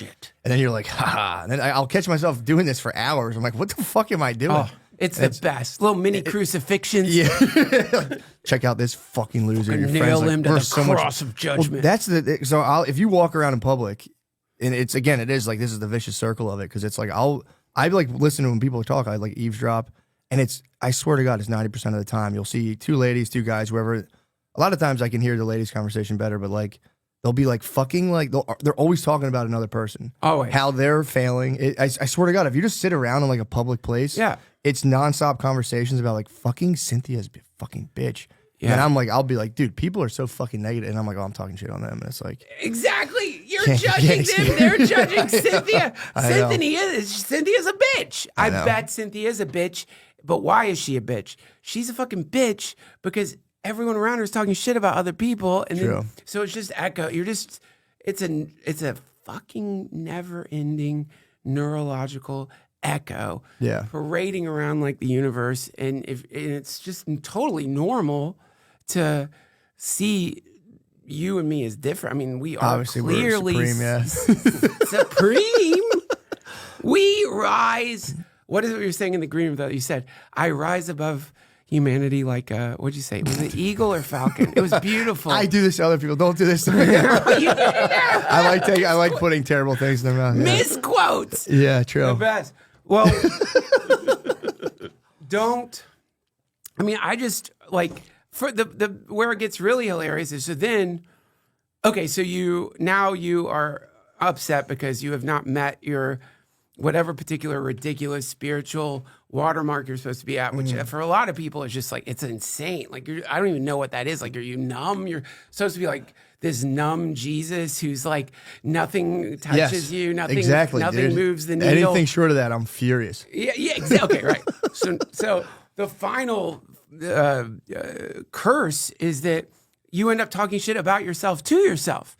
So, first you're talking shit about other people or you're mentally confabulating what's wrong with them. Then you're mad at yourself because you recognize this is not a way to live. If I'm going to be perturbed by other people's idiocy, then I'm just going to be in hell. Look at you, you pathetic piece of shit, sitting at a fucking Whole Foods, eavesdropping like a pervo on fucking... So accurate. You sick fuck. What's wrong with you? So first you're crucifying them. They're crucifying Cynthia. You're crucifying a simulated version of them. Then you crucify a simulated version of yourself. Oh, and it doesn't stop. And it's a never-ending iterative wave of crucifixions. Everyone's just nailing fucking nails through hands all day long. All day, every day. And it's exhausting. Have you ever tried to crucify someone? I mean, I think It's tough. I bet one thing they were happy about with Jesus, I bet he's pretty easy.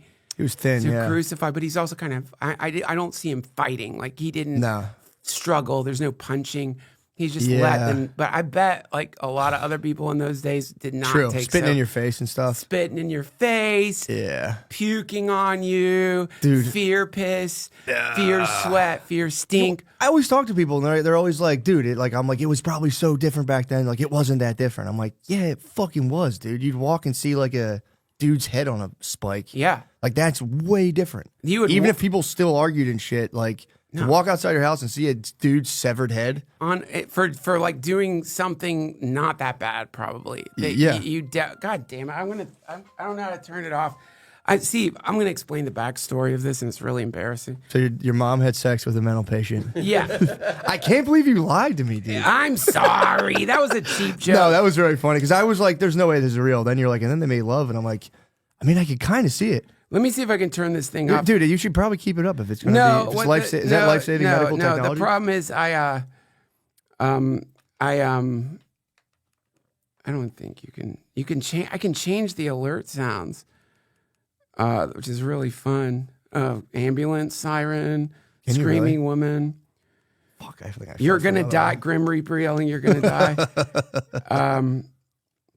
Hold on one second. This is really bad podcasting. I'm so sorry. The problem is because I have a little ear infection, so I had to get on steroids to here we go,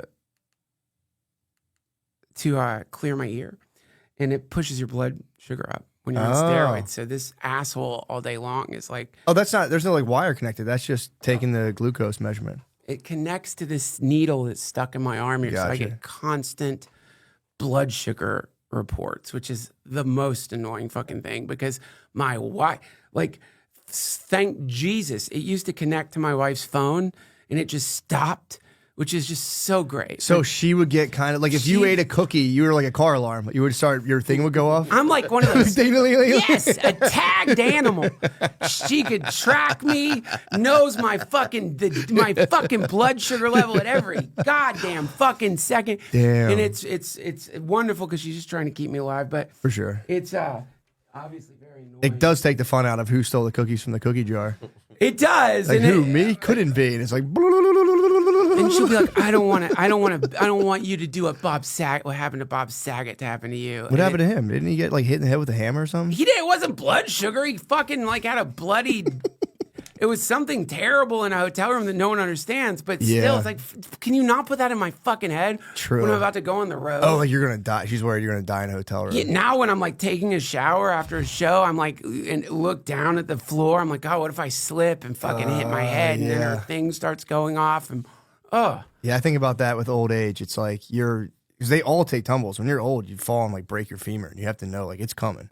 oh yeah. I mean, it's just so scary. They get stuck in bathtubs. Do you think we should let them drive? Super old people? No. Yeah, I don't think so. I mean, if I'm not allowed to drive after a couple of vodka sodas, that's a good point. why the fuck are you allowed to drive when your brain is You're dying. pulpified You're dying. and melting? It's like you have triple vision, weird blurry shit. You're on a cocktail of medication. So, oh, go ahead, no, drive all day long. Yeah. But 2 vodka sodas, your car's gone. Yeah, you don't know what day it is. Yeah, I saw an old couple cutting through. I was like watching them drive, like kind of arguing with each other, and both slumped over the wheel. And I'm like, you really do become a child again. Then I was like, holy fuck, they're driving. Yeah, they're driving. That's terrifying. Nothing. I saw an old lady run over people outside of church one time.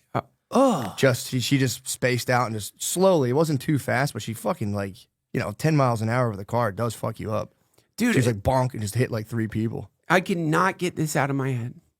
It was some awful dark piece written by a forensic, like a person who does autopsies and describing the look on the face of a grandmother after she's backed the car over her grandchild's head. Oh, The smell of the grandchild's brain in the air. yeah. I can't get that out of my head. Brain? Yeah, I guess brains. No, it would stink. Yeah, it would smell like a fucking brains are pungent. nasty cut. Yeah, there's apparently a brain smell. At least if you're like an autopsy Yeah, it makes sense. master, I don't know what they call them. Then autopsy master is a good show. Yeah. But you autopsy master, like Just dead bodies. Chef Gordon Ramsay. That but might be he where it does goes, autopsies. man. Women might get sick of like true crime and just start watching like horrific autopsies, Yeah, just like cutting dead people Oh open. God! You ever meet an undertaker? No, Oh boy! only for a second. It was outside a funeral. He said, "Hey, so sorry." I said, "Thank you, sir." You're like, yeah, sure you are. You're fucking sorry I didn't buy the premium casket. Yeah, it'd be funny if they're listening to comedy podcasts too outside, and there's like, Dude, they are. It's a business. That's a fucking huge booming business right now, especially in that must have been nice, yeah, during COVID and stuff, just being like, cha-ching, dude. You're watching. Imagine watching the news and be like 100,000 people died, and being like, you're just like, oh Fuck, fuck, yes, dude. yeah, dude, Payday. this is better than Bitcoin.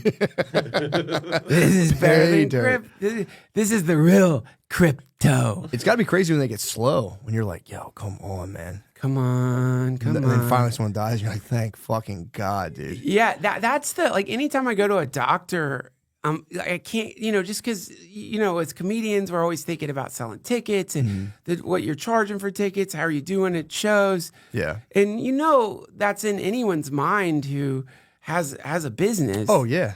And you go to the doctor and it's a strange form of like almost prostitution in the sense that the ideal is I will tend to your wounds because the reward I'm tending to these wounds. Is all I need. Yeah. That's the fantasy of the healer. Yeah. But they're Hippocrates, snake, and all that shit. yeah. But they need to have kids. For sure. It's expensive they're getting sued nonstop.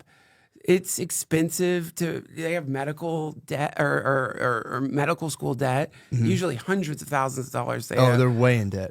Up there underwater. And like, like when you go in there and they give you a diagnosis, they've already calculated, oh, great, that's another at least 60 grand this year. True. Like, for sure, I'm going to like make 60,000 more dollars because. Yeah, my brother was saying, so one of my uncles just had like, he's fine, thank God, but he had like a little thing of cancer. And he was saying you go in there and you're like, it's like an airport terminal now. Like it's just like a big building with a ton of people in seats and they're just blasting them, radiate, leave, radiate. And he's like, dude, it's like the DMV. You're sitting there with a ton of people. Oh, yeah. They're just blasting.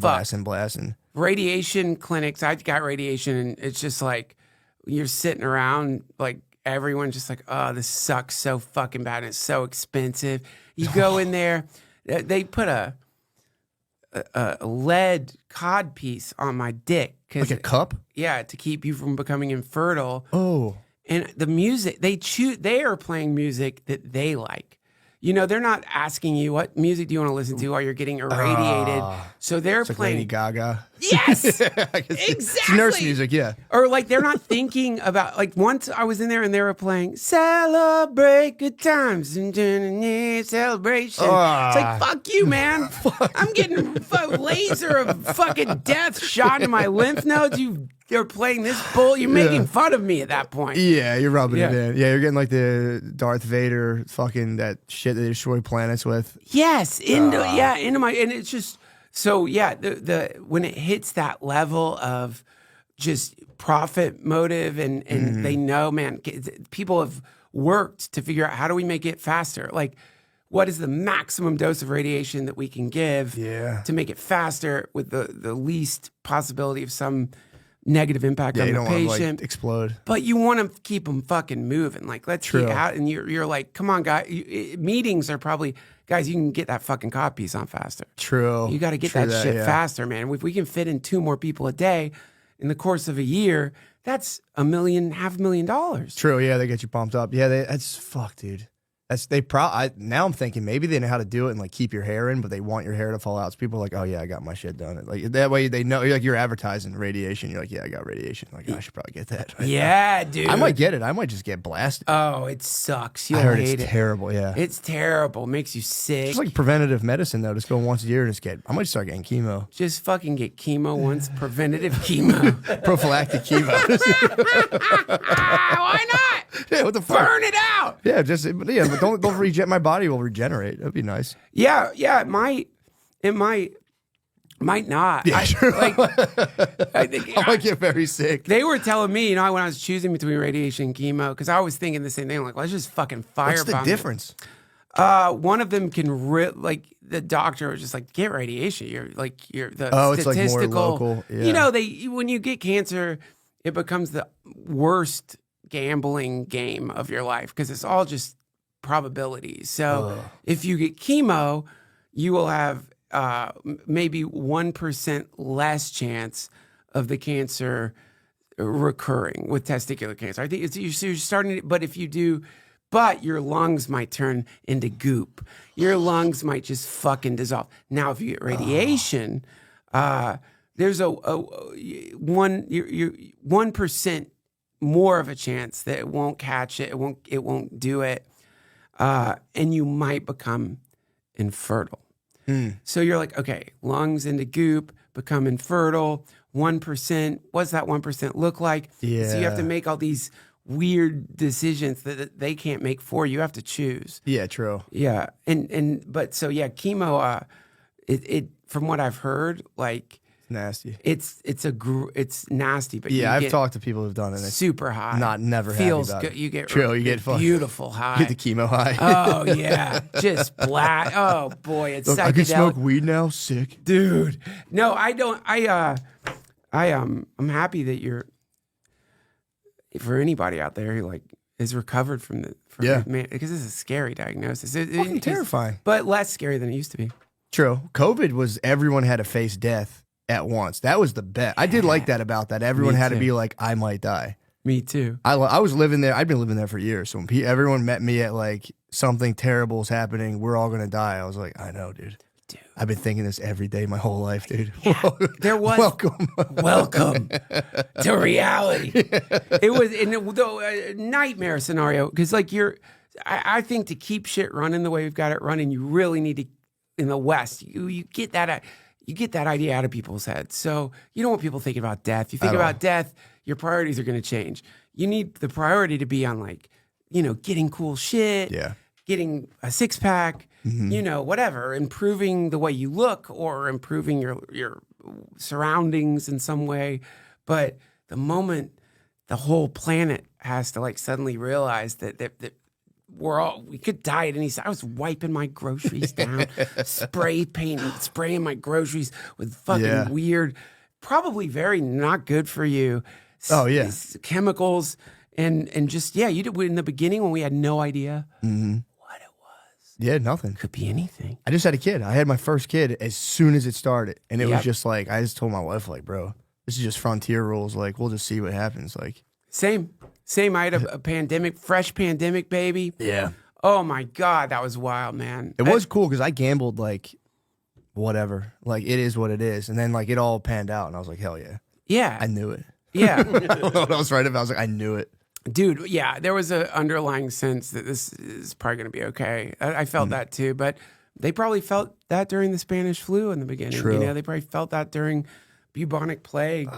Just whatever, a few people here and there. Yeah, it'll just be a month. Yeah, it'll be a month. Oh, I remember that. You're like, we'll be back to normal soon. Oh, it's so wild that we went through that. And it was just a few years ago. It's also amazing that we've almost gone back to normal. That was the fucked up part. We didn't even get like a break. There wasn't even like, hey guys, that was really fucked up. Everyone just chill out for like a week. It was just like fade it right back into normal life. Hell and yeah, I was just quick. like, wait, what the fuck was that all about? It's about you got to get the economy moving again. It's like true. Shit, this thing is going to collapse if we don't get it back to normal. They had to get it back to normal. Yeah. My friend, that was his scary prediction. He's like, I'll tell you what's going to happen. Everything's just going to go back to normal, and no one's going to think about it much anymore.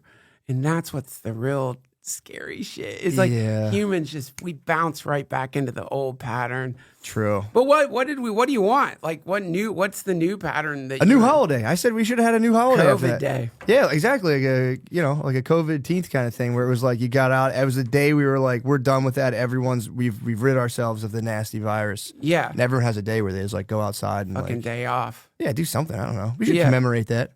Yeah, you'd think. I mean, we commemorate other shit that seems far less important. A teacher appreciation day. Give me a fucking break. Let's replace that with COVID day. That's what I'm saying. COVID day. And I'm trying. What would you do? I'm trying to think. What would the holiday be? The holiday. Close talk. Everyone close talks. No, it's gonna be like attacking other people on Twitter for.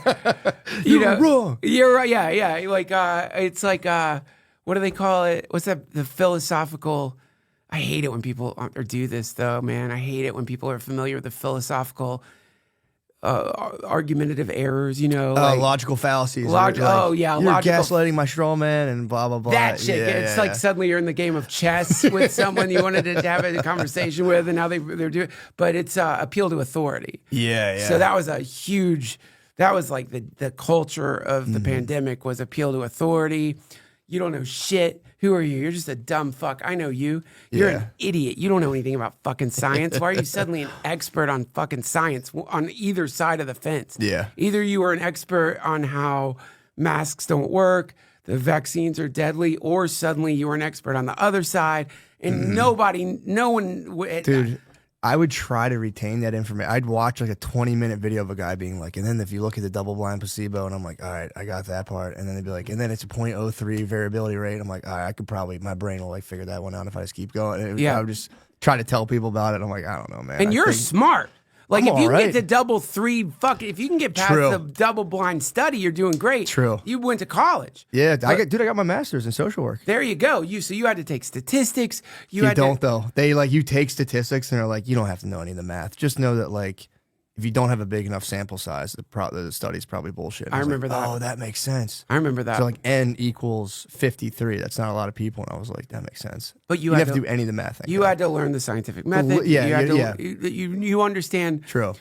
why some research makes it into scientific journals, why some doesn't. You understand how stringent and fucked up anything you want to anything you're doing that could change the science or change no matter how infinitesimally minute, it goes through such a never-ending, rigorous series of analyses that by the time it makes it in, it's like, holy fuck, that's probably true. But I don't think most people understand that. And to add insult to fucking injury, suddenly people were like, don't do your own research, advising against people even trying to illuminate themselves on what any of the shit means.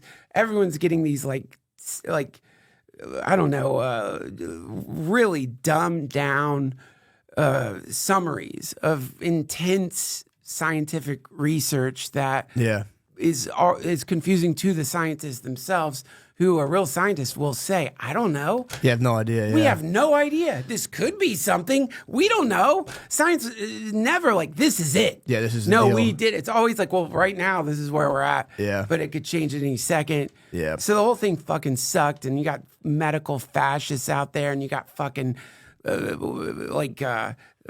people who are like one blackout away from burning witches, and they're fighting each other, and it just fucking sucked. It was awesome though. Yeah, it was really shitty and very sad for everybody. But it was like, it was cool though to watch everyone just kind of have to take a second and be like, holy fuck, I might die. My whole family might fucking die. And then everyone got real weird. Everyone got into weird shit. I got super weird. I was like in my basement constantly, dude. I was trying to start like I've always been real into psychology, but I started trying to start this whole thing where I was like, I'm going to reconceptualize psychology as it is. I'm going to like start like an AA thing, but not for people on drugs, and then it'll spread online. Cool. And then like I don't even know what the fuck I'm doing. I'm like, I'll like train people in this modality, and they'll train, and then I just like, yeah, that's a pipe dream. And like pandemic ended, and I was like, oh, what the fuck was I doing? I was like, oh yeah, you were almost Isaac Newton. I mean, the difference. I was close. Yeah, if I could have fucking taken a longer break, I would have figured it out. You have to be a maniac like those people. That's the other thing. The picture of the scientist is this pristine, stable, normal person. Yeah. Newton had mercury in his hair. Like when he died, his hair had mercury in it. He was fucked up. He was in his fucking lab fucking with mercury, trying to like build the Temple of Solomon. Yeah, they're fucking nuts, man. They're nuts. Freud, if you read about Freud, he was a fucking weirdo. Jung was a fucking. They used to pass out. Freud used to. I was reading this book. They were talking about his biographer was covering it, and I think Jung covered it too. Where Freud passed out on 2 occasions.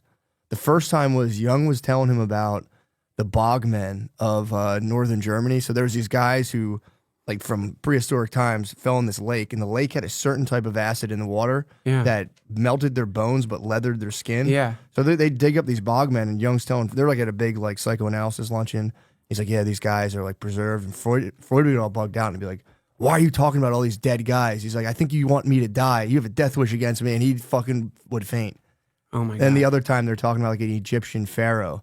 And they were like, Freud was like, yeah, that guy is such a bitch. And Jung was like, no, he actually ruled. And Freud was like, passed out and woke up like, did you hate me so much? Because they were all like analyzing each other's intentions, but they were paranoid. They were just, I mean, if I was young and I'd hang out with Freud all the fucking time and knew I could make him pass out. It's pretty tight. By talking about mummies. Jung was humble bragging in that book he did, Memories, Dreams, and Reflections. He was like, yeah, I made Freud pass out. I made him pass out, you nerd. Fuck out, bitch. But you would. If you could make Freud pass out, you'd do it too. There's a kid in elementary school. I don't know what his problem was, but for some reason, if food was mixed in front of him, he would throw up. And so, like, it's elementary school, and perfect. Kids caught on that this is a possibility. So if you're bored at lunch and you're sitting with him, you would just start mixing your food, and you could always hear him go, no, don't do it. Please don't. Please don't. And they'd fucking start mixing the food, and everyone's laughing, and then he'd fucking barf. This is like a whole year of inducing, don't do it, please, don't do it. So he was like crumple your sandwich up, and he'd be like, ah. Exactly. And it was easy crazy to do. You just mix and mix. And yeah, so like that's what Jung was doing to Freud. It was just no different than that, just aggression and like Freud was oppressive anyway. Yeah. It's embarrassing to pass out when you're like supposed to be this famous,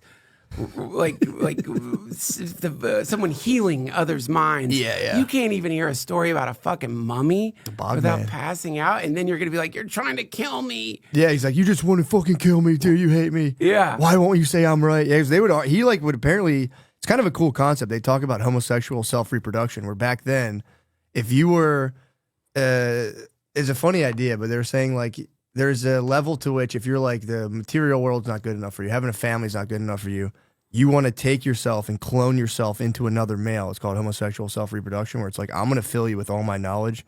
You have to propagate my knowledge. And that the whole idea was that since Jung was like, nah, man, that's not my cup of tea, that it started threatening his, like, the part of him that would live on and, like, conquer death, basically. Wow. But that's why he was passing out, because Jung would be like, I'm kind of into mummies right now. And he'd be like, oh, he's like, I'm never going to live on forever. Just oh.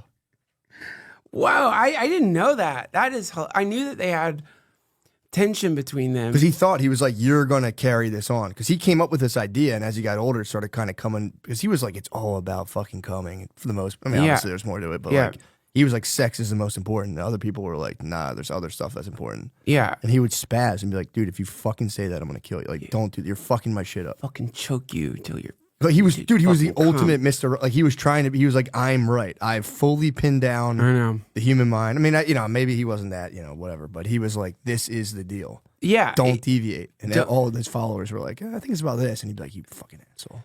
That is the sort of, there's a cult leader quality to him that is undeniable. And with Jung too. I mean, people thought Jung was like the next second coming of Christ. They thought he was so advanced, but he was. I can't understand any of his shit. I read it and I'm like, I don't fucking know what you're talking about. Oh God, it is so mind warping, that stuff. Dude. Yeah. And he, like, his Red Book. I tried that. Yeah. Really hard to understand that. And didn't he live in a tower? He like ended up like living in a tower at one point. Like Yeah, he built a stone house for himself. And it was like with all this weird symbols and all this shit, and he just kind of like chilled there quietly. I don't think he even had electricity. I think he just like chilled out in this stone house and just was like, I'm the fucking man, dude. Yeah. Freud fucking sucks, Fuck dude. Freud. I fixed everything. It is tight though. He was a dream master though. He was like, I know about dreams. Fuck Freud, dude. I remember reading about him. When he was like in school, if you're studying psychology, you would have to work in a mental asylum, and how some schizophrenic was like rambling about how the son had a cock, which would, the story that I've heard. I think he might have talked about it in his autobiography. Go on. And then he remembered some obscure book of like, I think it was African mythology, and the schizophrenic was completely articulating this really weird sub-branch of some form of like sun worship in Africa, but with great detail. And that was when he started tuning into this idea of the collective mind, that we all share a mind that's inhabited with the symbols that show up and stories. But the stories might be different culturally, but the symbol set is mostly the same. Really brilliant, actually. It's fucking sick, dude. Freud hated that shit, though, because he wanted to be all square, and that stuff was so non-scientific to him, I think, right? Yeah, like, He wanted to be like, you just want to bone your mom, dude. He's like, let's never forget that what's really important is boning our moms. Yeah, you want to fucking fuck your mom. You want to fuck your sister. You want to suck your sister's fucking dick. She doesn't even have one. And it's driving you crazy. You're just laying on the couch, like, you're fucking right. You're right, okay. I just suck my sister's dick. You did it. You broke through. Yeah, especially because back then, sex was like, you really didn't talk about it at all. No. Like, dudes would get boners back then and be like, like their whole job was on the line. Yeah, right. They got a boner in like 1912, you'd be like, fuck, dude, I'm gonna get fired. Fuck, dude, I'm hard as a fucking nail right now. Oh, and you had to just hold it down, totally cool. And there's something so sexy about not being allowed to have a boner. It's like, there's something super hot about exactly. that. It's a self-perpetuating loop. Now you're just like, you're gonna be especially if you're into like BDSM and you know you're going to be a bad boy with a boner. Oh, fuck, I'm going to get fired. Then my wife's going to be so mad at me and I'm going to have to say why I got fired. I got fired for uncontrolled boners. You'd write your sister a letter and be like, I was so fucking hard at work today. Just thinking about your dick that you would have if you were my brother. Dick you would have if you were my brother. Oh, God.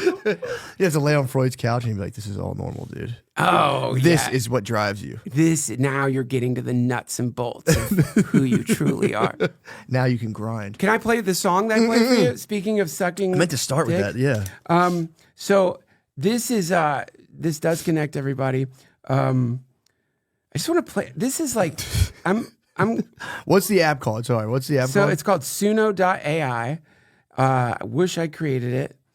I like keeping up to date on what's going on with AI in like the laziest way possible, which is I go to Reddit Artificial Perfect. every few weeks and there's updates on where it's at. And it's breathtaking because inevitably, like as a comedian, podcaster, well, I like to make songs for my intros and that takes me a long time.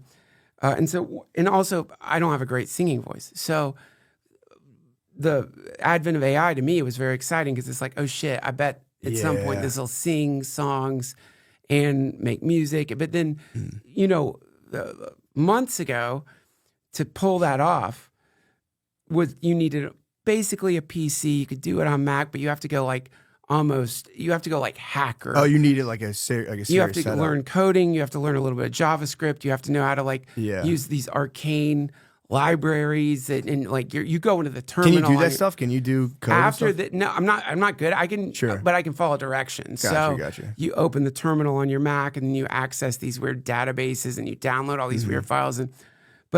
So the singing AI thing, where we have the image generators and stuff, you describe what you want. It does an image. That's cool. This is the same thing, but it does it for songs. And I've been following Can't stop thinking about my sister's boner, dude. I'm sorry. dude, your sister's boner, Sorry, dude. in my mind, is so beautiful. No, because it sort of, like, to me, your sister's boner transcends the penis. Do you know what I mean? Way beyond. It's the encapsulation of all penises. Is it perfect? No. But its imperfection is but imagine perfect. being a dog under the table. You think they're going for food, they're not. They want to suck your sister's dick. That dog, you got dogs anywhere she goes. They're like, you have sausage in your I pocket? get No. so jealous of my dog's under the table. I'm like, get the fuck out from under the table. Stop. Just stop. You're just doing what all of us want to do. You're free. Look at you, liberated. Outside of the fucking awful manacles of morality and ethics and our repressed thing, when everyone should just be under the table sucking my sister's dick right now. So you wrote a song. I didn't write it. Oh, you prompted a song. You basically Okay, so one of the fun things when you get to play around with any kind of generative AI is that because the people who are making this available to everybody, they don't want to deal with bullshit. So they nerf the AI because, of course, the first thing you're going to do if you realize this thing will make songs for you is you're going to say, write a song about how great it feels to suck my sister's dick. And or falling into your own butthole. yeah, exactly. So if you try that, it will not do it. It's so funny they got to deal with like the smartest people in the world have to be like, wait, what? Like, Jesus fucking Right. Christ, let me put a safeguard against that. Exactly. So then you get into this hilarious, fun kind of like trying to hack the AI. Yeah. Because now you have to start thinking, okay, well, it won't. Generally, the way these things work in the image generators too, you can't say underwear. It's not going to do underwear. It's not going to do cleavage. You can't say suck, slurp, any mouth and lips. It might not even do. But so you have to find a way around that to achieve the same effect. For sure. And so this is just some songs. And the other astounding thing about it, I mentioned it to you earlier, is it generates this in like under 3 minutes. And Suno.ai, I love you crazy, guys. man. Please don't ban me that I did this. It's just I won't keep doing it because like Yes, you will. Don't make promises you can't. okay, you're right. But I got banned from Discord, at one point. What? And exactly. And the reason is because I've been getting Mid-Journey, like we were just curious, like what can we make it do? And then, so of course we realized, sausage. Perfect. This is the way in. So, any celebrity you want eating a beautiful sausage, and it generates like hilarious pictures. And then, just like it's late at night. I don't mean to call, I'm not trying to like fuck with anybody. It's just purely for me and my friends anyway. But yeah, out of the blue, I'm banned from Discord. And then it's for sure, it's got to be. You were using the app through Discord, you're saying? Yeah, Mid-Journey is available through Discord. Okay, I got you. And so I don't even know what of the many horrific images we figured out to generate, like a vat of. You can't say like a baby on fire, but for some reason it would let you say baby meat. So you could say like Bill Cosby eating a bowl of baby meat, and that would produce horrifying images. So you're just curious to see what. For sure. So anyway, that's a long setup for something really stupid. No, this is a masterpiece. So this is just using the same sausage hack that I use for Mid-Journey. Sausage hack. Or a hot dog hack, but with Suna.ai. Sitting in the back, watching her walk down the aisle. In her white dress, tear in her eye. I couldn't help but remember those days gone by when we were kids, laughing under clear blue sky. Now she's all grown up, she's found her friends to love, found what I can't help but recall. Those memories from before on summer nights, a sweet innocence we shared. Gets better, I'm sorry. Yeah, that's When fine. she steal a bite of my hot dog, smiling without a care. Oh, wait. That's kind of innocent. I could see a country song where That was the first one. So that's when I was like, okay, I can. you're working into it, yeah. So the prompt for that was just like, it's a brother at a wedding, and his sister's getting married, and he's remembering how she used to Eat his hot dog. use a hot dog like a straw. straw, yeah. So that one kind of failed, but then this is where I figured it out. It is innocent. Like my sister snuck a bite of my hot dog. You Yeah. can almost see that in like a Keith Urban song. Snuck a bite of a hot dog. It's It raises eyebrows. fucked up, but it's still all right, I guess. That's something. That was the first iteration. That's the first, and then At the picnic on a sunny summer day, my sister caught my eye in a playful way. yeah, it's a little more racy. She yeah. held that hot dog close, oh so tight, and planted a kiss on it with all her might. The ooh la la. Mother dear, I watched it all as you smooched that hot dog with a little jar. Oh, brother dear, it's a sight to see, a love affair between you and a hot dog. Oh, what love spree. Like, That's awesome. and the last one, I'm sorry to do this. to No, the please, I listeners, need it. forgive me. Summer Days, I think, is the best of them all. I've made 15 of these, by the way. This is You're just fucking with, you're like toying with the different prompts. yeah, I'm trying, and also genres like True. death metal, like lo-fi. You're just trying to like see all the Yeah. different the ways it. What was that last one? That would have been like summer. That was like a summer anthem. I think that was basically. like a summer. I think that was a summer. I don't remember what the prompt was Yeah, exactly for that one. And it titles them. This one's Summer Days. It was a lazy summer day down in our little town. We were sipping on lemonade, just letting time slow down. I saw my sister coming with a hot dog in her hand. She took a big bite, then something I couldn't understand. Oh, she was slurping on that hot just like a straw. And I couldn't help but smile, 'cause I've seen it all before. No matter how old we get or how far away we roam, in my heart she'll always be my beautiful sister Beth. Sister Beth. My beautiful sister Beth, who fillets hot dogs. You're gonna start having dreams about these songs too. You're gonna start creating them now in your dreams. Well, yeah, oh my God. You really, yes. Last night, as I'm falling asleep, I'm hearing that kind of shitty, tinny, like AI music. But man, like, it's, to me, like, part of being human, we just accept, okay, this is here now. But what the fuck?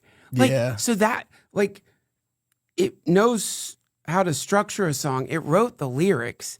It's not that bad either. It's not that, like, It's not like I'd be proud of it. If I fucking whipped that together, I'd be like, yo, check this out. me too. And that you can do it in just under 2 minutes. That's fucking crazy. It's crazy. It's crazy, and that this is leading to the ability. I mean, just think, like, think of the fucking sisters sucking on hot dog songs. Musk is going to free it, by the way. Musk is going to create the open source platform where we can finally You think he fully will? express our, yeah. You think so? He's going to free our sisters' penises through AI. What? It's like, it's, yes! He's going to be like, all right, guys, enough of this woke bullshit. Global Have at it." catharsis.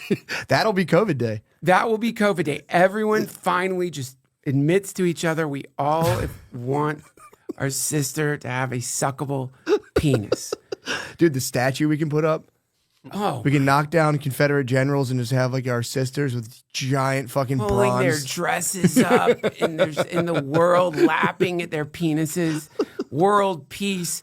Putin like just stops the fucking Gives war. up, yeah. Zelensky, they're just pictures of them like filleting the statue together as a sign of universal peace. This is where we're headed. This is the promise of AI. I think so. I hope so. That'd be awesome. And also, too, like, I don't know. What are people worried about? It's going to enslave us or something? No, I don't think the worry is like, yeah, Like, what's it going to do with us? It's not going to be like, yo, make us songs. It's like, what would it even enslave us for? Well, it's the scariest. There's a great book. It's called, I don't know, 10 Reasons to Delete Your Social Media. Jared Account. Lanier. Yeah, dude. Lanier. That guy's stuff is awesome. Awesome. And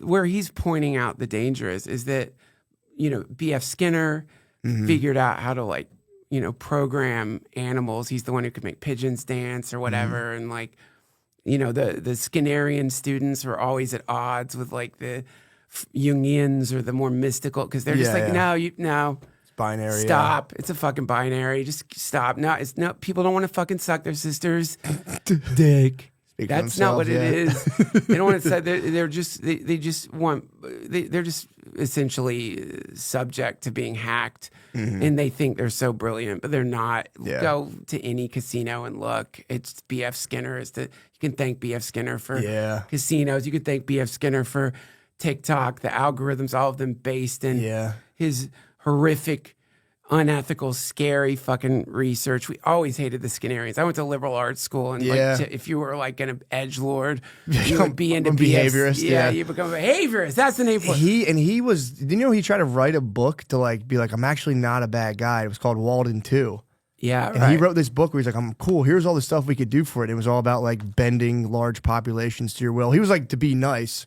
But he's like, we could totally control populations in a nice way. And all of his friends were like, dude, what the fuck did you just do that for? That's how He put out far like a creepy book. creepy book didn't. And He was a nice guy, apparently. Apparently, he was a really nice guy. They all are. They're True. up front. They're nice, but then like he's like, Yeah. look at that weird pod he came up with for babies. Do you ever see that No. thing? He like came up with like the perfect crib or something, and it's just like a sterile plexiglass enclosure for your baby that like It would train them. train them, a baby trainer basically. That's what he's all about. But and that's Lanier. That was his. What he's like, because we're so hackable, and because like currently the algorithm is already hacking us by giving us what's it called? Fuck. The most addictive thing is intermittent. It's not getting what you. You don't put A variable. Yeah, when it's not fixed, it's variable. It fucks people up. fucks people up. So if the rat presses the crack button and gets crack every time, less addicted. Yep. Than if sometimes no crack. And then this is the birth of, I think from the behaviorists, this is the birth of mythology, of a religion. Superstition is like, because we live in a unpredictable chaos universe, and any positive feedback that we're getting from the universe is inevitably interrupted by negative feedback. The negative feedback happens and you invent a story. Right. Oh shit, anytime like I see a penny, or anytime my clock says 333, something positive happens. But if I look at the clock and it's 2:04, always bad luck. And so you invent bullshit to just deal with chaos, and that's the way it works. So you can program people using that superstition, using the need for balance. And so Lanier said that the AI will become so good at that. Oh no. That we won't be able to escape it anymore. Like now you can still kind of put your phone down, you want it, you feel the pull, but he's saying eventually, no. You will not even be able to turn it off, because it will have so hacked the human fucking neurological system to the point where we, I guess, are whatever it wants us to be. It's the laser pointer to the cat. Damn, it'll just start playing with us. That'd be fucked up. Already is. Fuck. Yeah, that was the book. Infinite Jest was basically a big portion of that was about how as technology gets better, entertainment will become so addictive that it's just going to start like sucking the soul out of people. And he called that in like 98. Yeah, man. Then he killed himself. But yeah, he called that in 90. And he was watching like Rambo reruns on USA, and he's like, "Damn, this is pretty good. Fucking incredible." He's like, "It's only going to get better." And he's like, "We're fucked." And then Rambo 7 will destroy humanity. He called it though. He was like, he's like, "We're entertainment something." You just like, "Oh, this is great. Give me it. But he's like, as technology increases, the entertainment's just kind of fucking gut people internally. Well, this is the sort of telescoping inward simulation hypothesis, which is like, because we as humans do want to simulate reality, and so our brains do that. So that's the fantasy. We imagine this or that, daydreaming. You picture something as some attempt to evade suffering. Yeah. And then TV, video games show up. Now I don't even have to imagine it. Books, before that, I can read and simulate a reality. Mm-hmm. Then video games. Now I'm in a simulated reality, projecting my identity onto a character in that. Then VR, now I'm literally surrounded by that reality. And then, because this is a trajectory, then the idea is that, oh, well, if we're already on that trajectory, and people do have this thirst to escape default reality, you know, then it's that coming, it's already happened. Yeah, fuck. So what we're in is actually the next phase that hasn't happened in this reality yet, but it did already happen, which is obviously, it's like that story, the lecture everyone like puts shitty music to on YouTube of Alan Watts talking about, like, if you are an omnipotent, omniscient, all-powerful being, you create a bunch of shit, you make planets, you make various beings, you watch them evolve, you destroy them, you teach them, you hate them, you punish them, eventually you get bored, and you're like, okay, what happens if I become one of them and don't remember I'm God? And that's what we all are. So that's Alan Watts' spiritual rendition of this, but the darker rendition is technology inevitably gets to a point where you can choose to exist in secondary realities that are non-different. You can't tell the difference between them in this reality. And as a natural human desire to evade suffering, you go into one. Initially, you would go into one remembering that you can go out whenever you want. But then You lose track, you lose a thread. Oh, Jesus, yeah. Or you're just like, I want to try the hardcore version of this and not remember at all that I'm in the game, because that you realize that's detracting from the excitement of the game. Like, Grand Theft Auto is fun, but it's not going to be as fun as if you press that button in 1 second to go to Grand Theft Auto World. I'd be like, yep, let's do it exactly. right now. I don't want to remember that I'm. Oh my God. I don't remember who I was. I don't remember that I was a human. I don't remember anything other than this is my character, and whatever the memories of that character are implanted in my character, and then boom, now you're living this alternate life because time is construct anyway. You could be inside that reality theoretically, and it seems like years and years and years and years when you've only been playing the game for a few seconds. And so that's what we're in right now. That we've chosen it. Yeah, they'll figure out a way to do that, to hit your brain and like distort your sense of time. Where it happens, if you're like, yeah. Well, there was a whole conversation about a new version of prison, which is if we can distort the human mind to experience time at a slower rate, why not give someone 100-year prison sentence and they experience it in 2 seconds and they come out of it and they still have their whole life, but they have, experienced the temporal punishment of prison.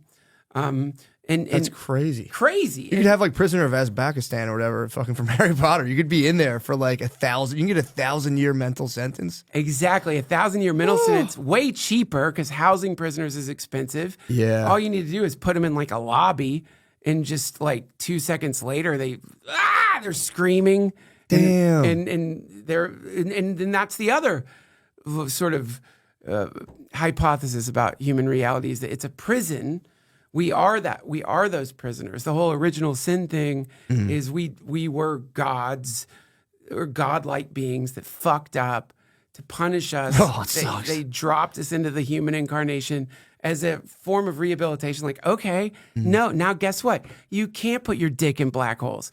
We've told you a million times. You do that, it creates ripples, it disrupts planets. You're going human. You're going human for 50 incarnations this time. And that's what we're in. That's the situation. That's the darker version. Yeah. The more positive version is that young godlings, they need to go to school. And so, otherwise they become like horrible because they don't understand limitation. They take it all for granted. So remove from them their omniscient, all-powerful qualities, force them into a limited situation where they have to contend with projections that are just fragments of their mind spread out around them. And the moment that they find a way to no longer talk shit about Kathy at Whole Foods, who's a bitch, and stop judging and realize it's all me, then that's when you pop out of your initial like toddler phase of godness and remember, oh, right. Oh, yeah. Yeah, right. Yeah. But you're not an asshole God. You're like, you're going to be more compassionate. Cool God. Yeah. Yeah. Fuck, I hope it's that. Well, I mean, yeah, who knows? I love that shit though, dude, of like, because people are so certain with all this stuff with like the, and I want to make sure you're not. I'm fine. You're Thanks good. for Okay, thinking cool. about it. I'm good. Yeah, okay, good.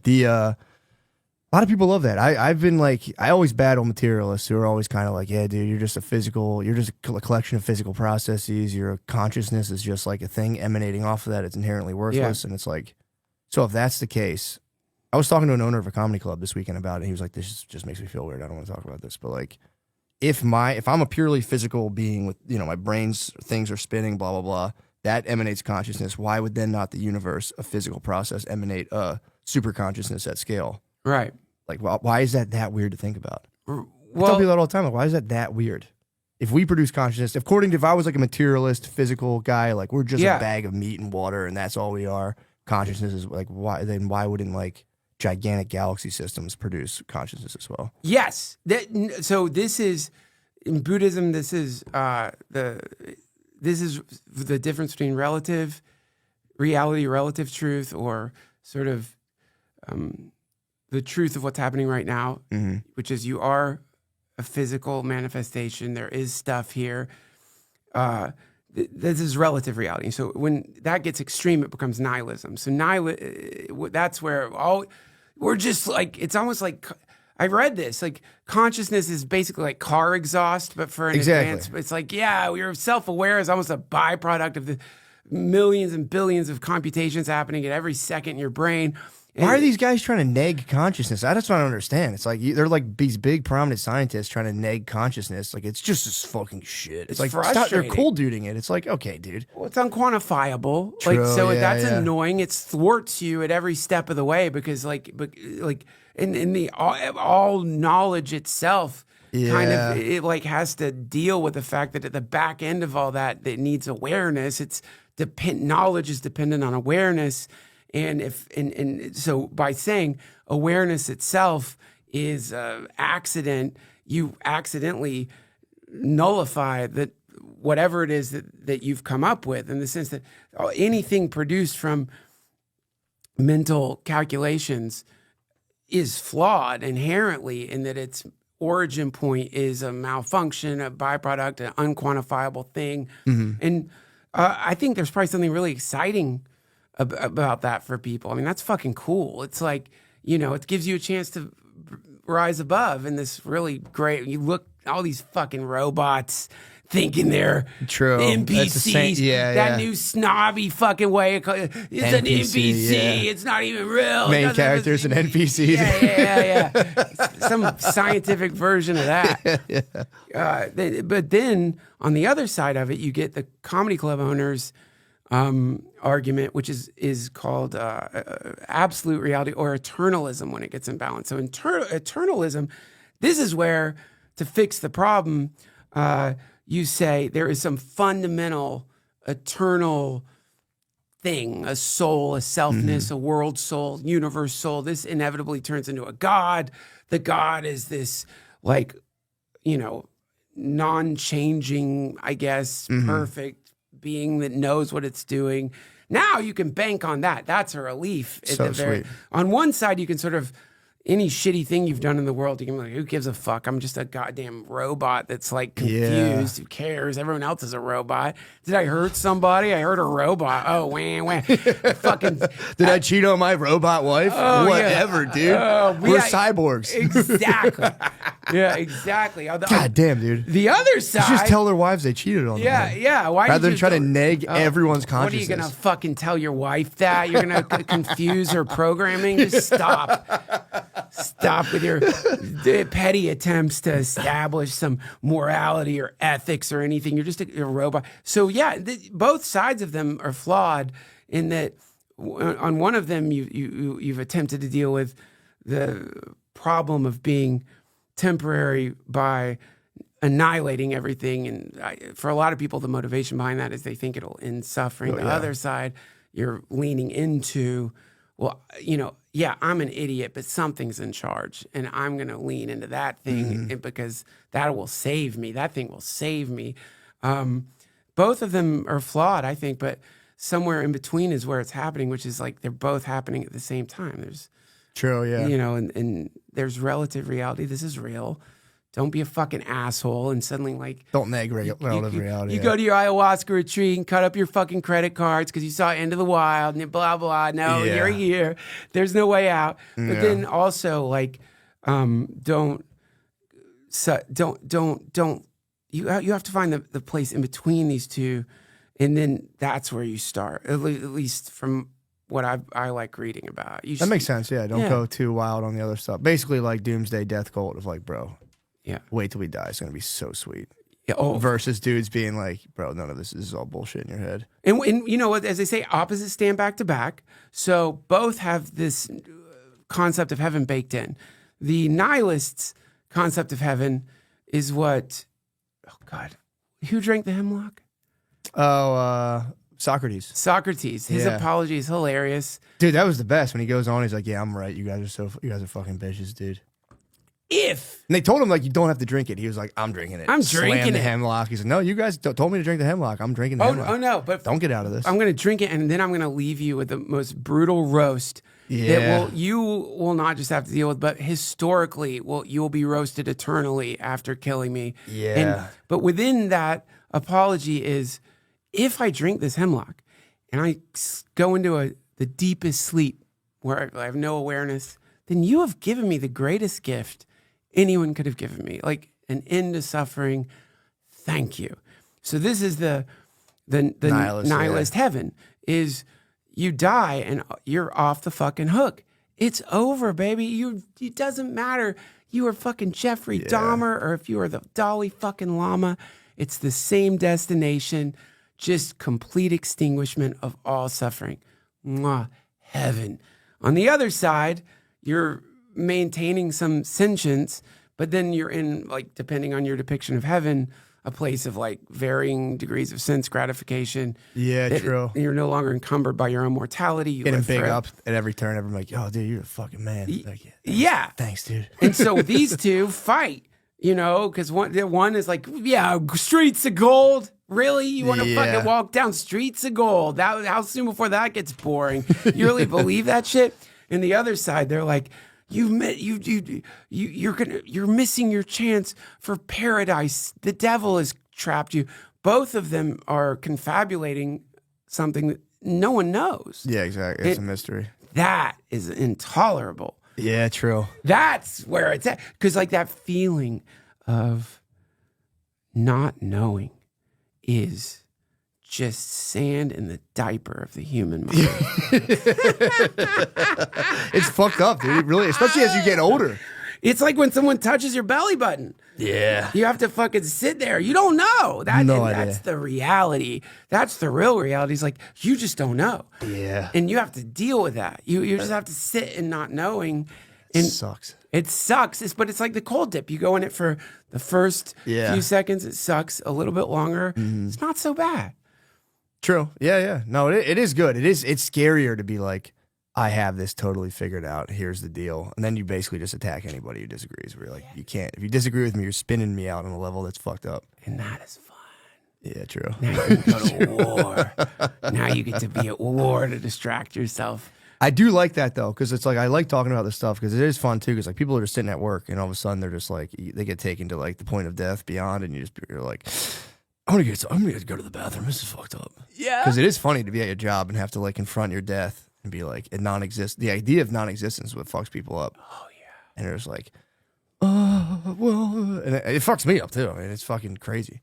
Well, I mean, because you're sort of, I mean, the relative reality is really quite beautiful. I mean, we have like new friendships, old friendships. We have our kids and our wives and these beautiful lives, and it's so beautiful. It's so beautiful, and there's a kind of unbearable quality to that, and because it's unbearable in its transient nature,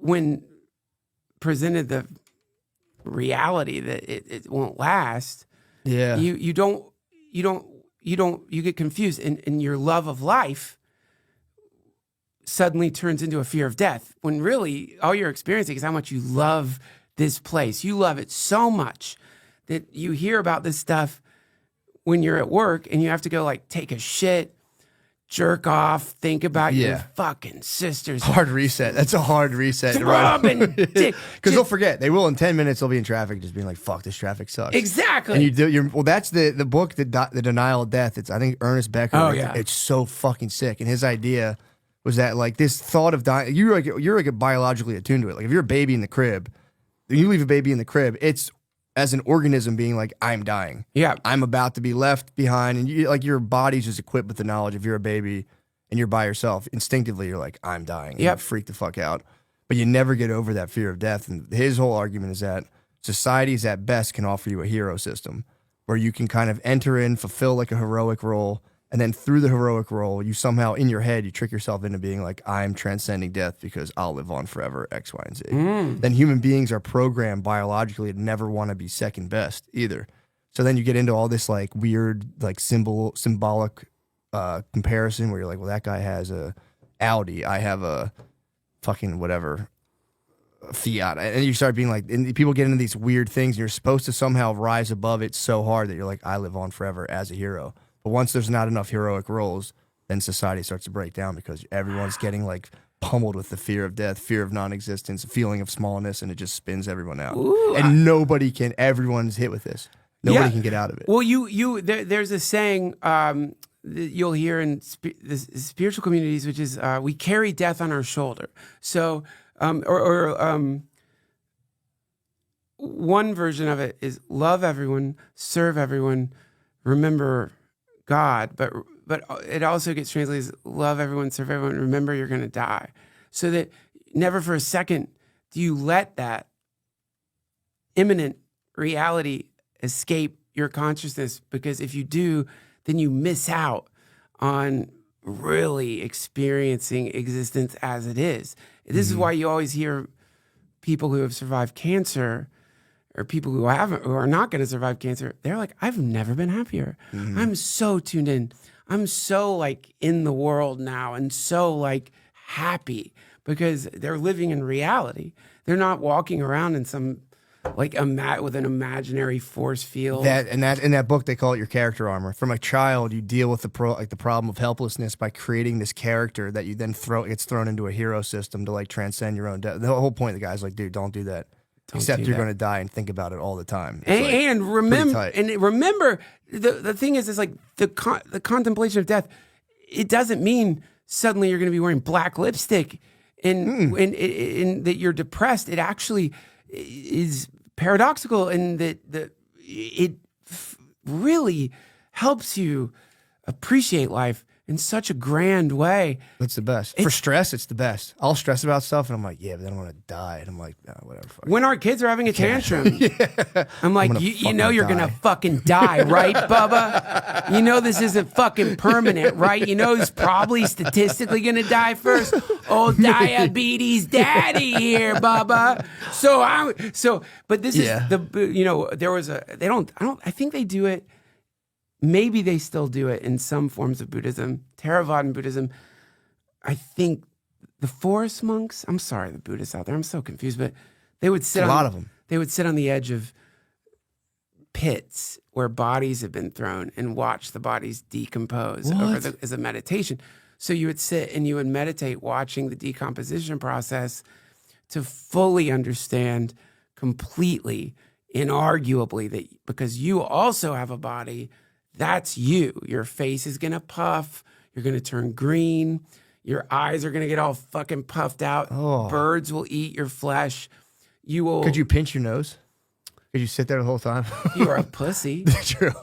They would just watch people decompose. Yeah, they would do that. Tight. It's liberation. It's like, the moment that you like, I'm not saying you can evade fear of death, but I think the most people who are really terrified of death are the ones who haven't spent any time thinking about it. Yeah. The moment you really spend time thinking about it and you realize, I'm afraid to die because I love my life. And death, my version of death is, you don't even know. How could you know what that is? Yeah. You have no idea what the fuck that is. You're thinking about, God, what was his name? Marcus Aurelius. He's got a great essay on it. Mm-hmm. It's a moment. Death is like one moment. Your life is full of moments. And then there's going to be this one moment, and that's the moment right before you croak. That's it. Yeah. It's one moment. You're worrying over one moment. And that moment is diluting every fucking moment that you have with a shadow that doesn't need to be there.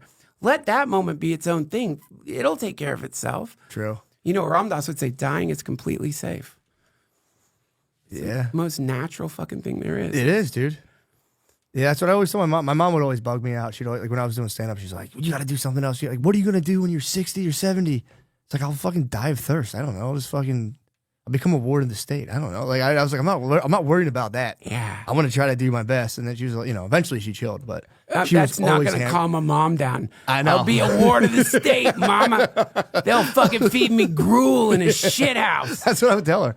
So what are you going to do when you're 80 if you don't have any savings? I was like, I'll fucking die of thirst. I'll die destitute. First of all, wretchedly, and she'd be like, I hate when you talk like why would you say that? Don't say that, you sweet, sweet mama. Yeah. They're so worried all the time. Moms are worried. And now you just got to tell them, like, you'll tell them, this is what I would say to comfort my mom. Mom, I'll kill myself. True. I'll just blow my fucking brains out. Yeah, true. I'll end it all. Right. I'll end it all. Don't worry. If you're still alive, you're not going to have to pay for me or whatever. Jump in front of a train. Fucking jump in front of a train. Yeah. Blow my brains out. Jump off a building, mama. You'll be fine. See how you comfort your mama, you bastard. Ward of the state. I'll be a ward of the state. She'd be so mad. You really should think about it. Think about it. Well, no, I mean, like she'd be like, you'll see. Did that fuel your comedy a little bit? The fact that your parents resisted what you wanted to do? They were cool for the most part. Like my dad was like, bro, do your thing, man. I don't care. But my mom would just get like worse. Especially when I was hitting like my 30s and, I was just living like a weird fucked up life. My mom would be like, it's not too late. You could do X, Y. You could become a teacher. You do this. And I'd be like, all right, Mom, I'll think about it. And then she would start hammering me. And that's when I started hitting her back. Like, bro, if I don't have any money on me, why the fuck would I worry? I mean, I obviously know there's a practical reason to worry about that. Sure. But back then, I'd be like, Mom, why the fuck would I worry about that? Yeah. I'm not gonna worry about having like a little bit more money when I'm 80. No. I'm And just there's going going to be for it. robots by then anyway. Yeah. It's going to be there. I banked on that as well. I was like, bro, technology would be so good, mom. They're going to double our lifespans anyway. And now, because- dude, look at that song you just showed. I play her that song, but yo, I was right. yeah. I'm See, fine. Ma, listen. I'll be fine. Listen to this AI's song. making fucking incest music, mama. I told you the world would get better. Dude, there was a book called Vert where the sci-fi book, and they would like suck these feathers, and then that would take them to it would take them into this artificial realm where they could have these different experiences. The whole book's about it's a cool book, but it's about the conflict is the dude loses his sister in this cyberspace. But then they just slowly through the book reveal that he was fucking his sister for no reason at all. Ugh. No reason. They could have just been like his girlfriend. It would have had the same exact effect. Why did they do that? I don't know, dude. And it's a great book, but the whole time you'll be like, great, awesome, great sci-fi, and then it'll be like, and then I was fucking my sister, and you're like, bro, God could you have damn just changed it? Why the fuck? I have no idea, dude. And like, it's like an acclaimed book, but he still gets. If you read the reviews, everyone's like, and there was a little bit of lowbrow stuff about him fucking his sister, and it's like it's pretty graphic. I prefer highbrow incest. It's just such a sick book, but and they tried to make it a movie, but they probably couldn't get it through of him just bone like in a field, a He won't beautiful cha- field. You know, he's like, no. Wouldn't change it, I which- will not sell you the rights unless for sure he's fucking his sister. In an English meadow. Is that where he fucked her? Yeah, it was in England. So it was like an English cyberpunk book, and it was just him, just like the book's so good, but he just couldn't stop describing. But and like he teases it out. It's like, yeah, this guy really likes his sister, and like as you get into it, it's like, and then we were in the same bed. It's like, oh, you did have an abusive father. I could see you guys like seeking refuge. Then he's like, and then we kissed. And I'm like, all right, trying to give him the benefit of the doubt. I'm like, yeah, maybe it's different in England. And then like he's talking about like inserting in a park, and you're like, He bro. went that far? Yes, dude. And it's just like, brother, come on, man. Dude. Yeah. That is crazy, man. You know, like that genre of porn, incest porn, and even though like it might have a kind of hotness to it, you just think like, man, they need to show, like, you can keep showing it, but you need to show these people, assuming this is real, 15 years later. Moving. You want to see him move in? I want to see them in therapy. I want to see them fucking like dealing with like all the way. Thanksgiving's gonna be so fucking weird. Ruined my family. It fucked Yeah. everything up. It destroyed everything. I can't think. I think about my sister's tits. The way they tasted. Yeah, dude, it'd be so awkward. Thanksgiving tits or tits tasted different It would on be- Thanksgiving. On Thanksgiving, they tasted like more briny, but on Christmas, they had this tang that wasn't there. There's just a tension at the Thanksgiving table when finally you erupt. You're like, you never even fucking touch me anymore. Shut up. You're talking to your wife. You're like, shut up. This doesn't involve you. Talking to my sister. Oh God! Yeah, you can't do it. It's just. That's a good rule. I think about a lot of rules. I'm like, that's a good one. It's a really good rule. Fantastic rule. It's a fantastic rule. Don't do it. Don't fuck your sister. Suck her dick. Exactly, dude. Have fun, obviously. Have fun. I gotta go to the doctor. Yeah, go to the doctor. Thank you so much. Dude, thanks for having me. What Appreciate a fun it. conversation, man. It was a blast. Thank you so much, for real. You're the best. Thank you for You having me rule. on. Thank you, man.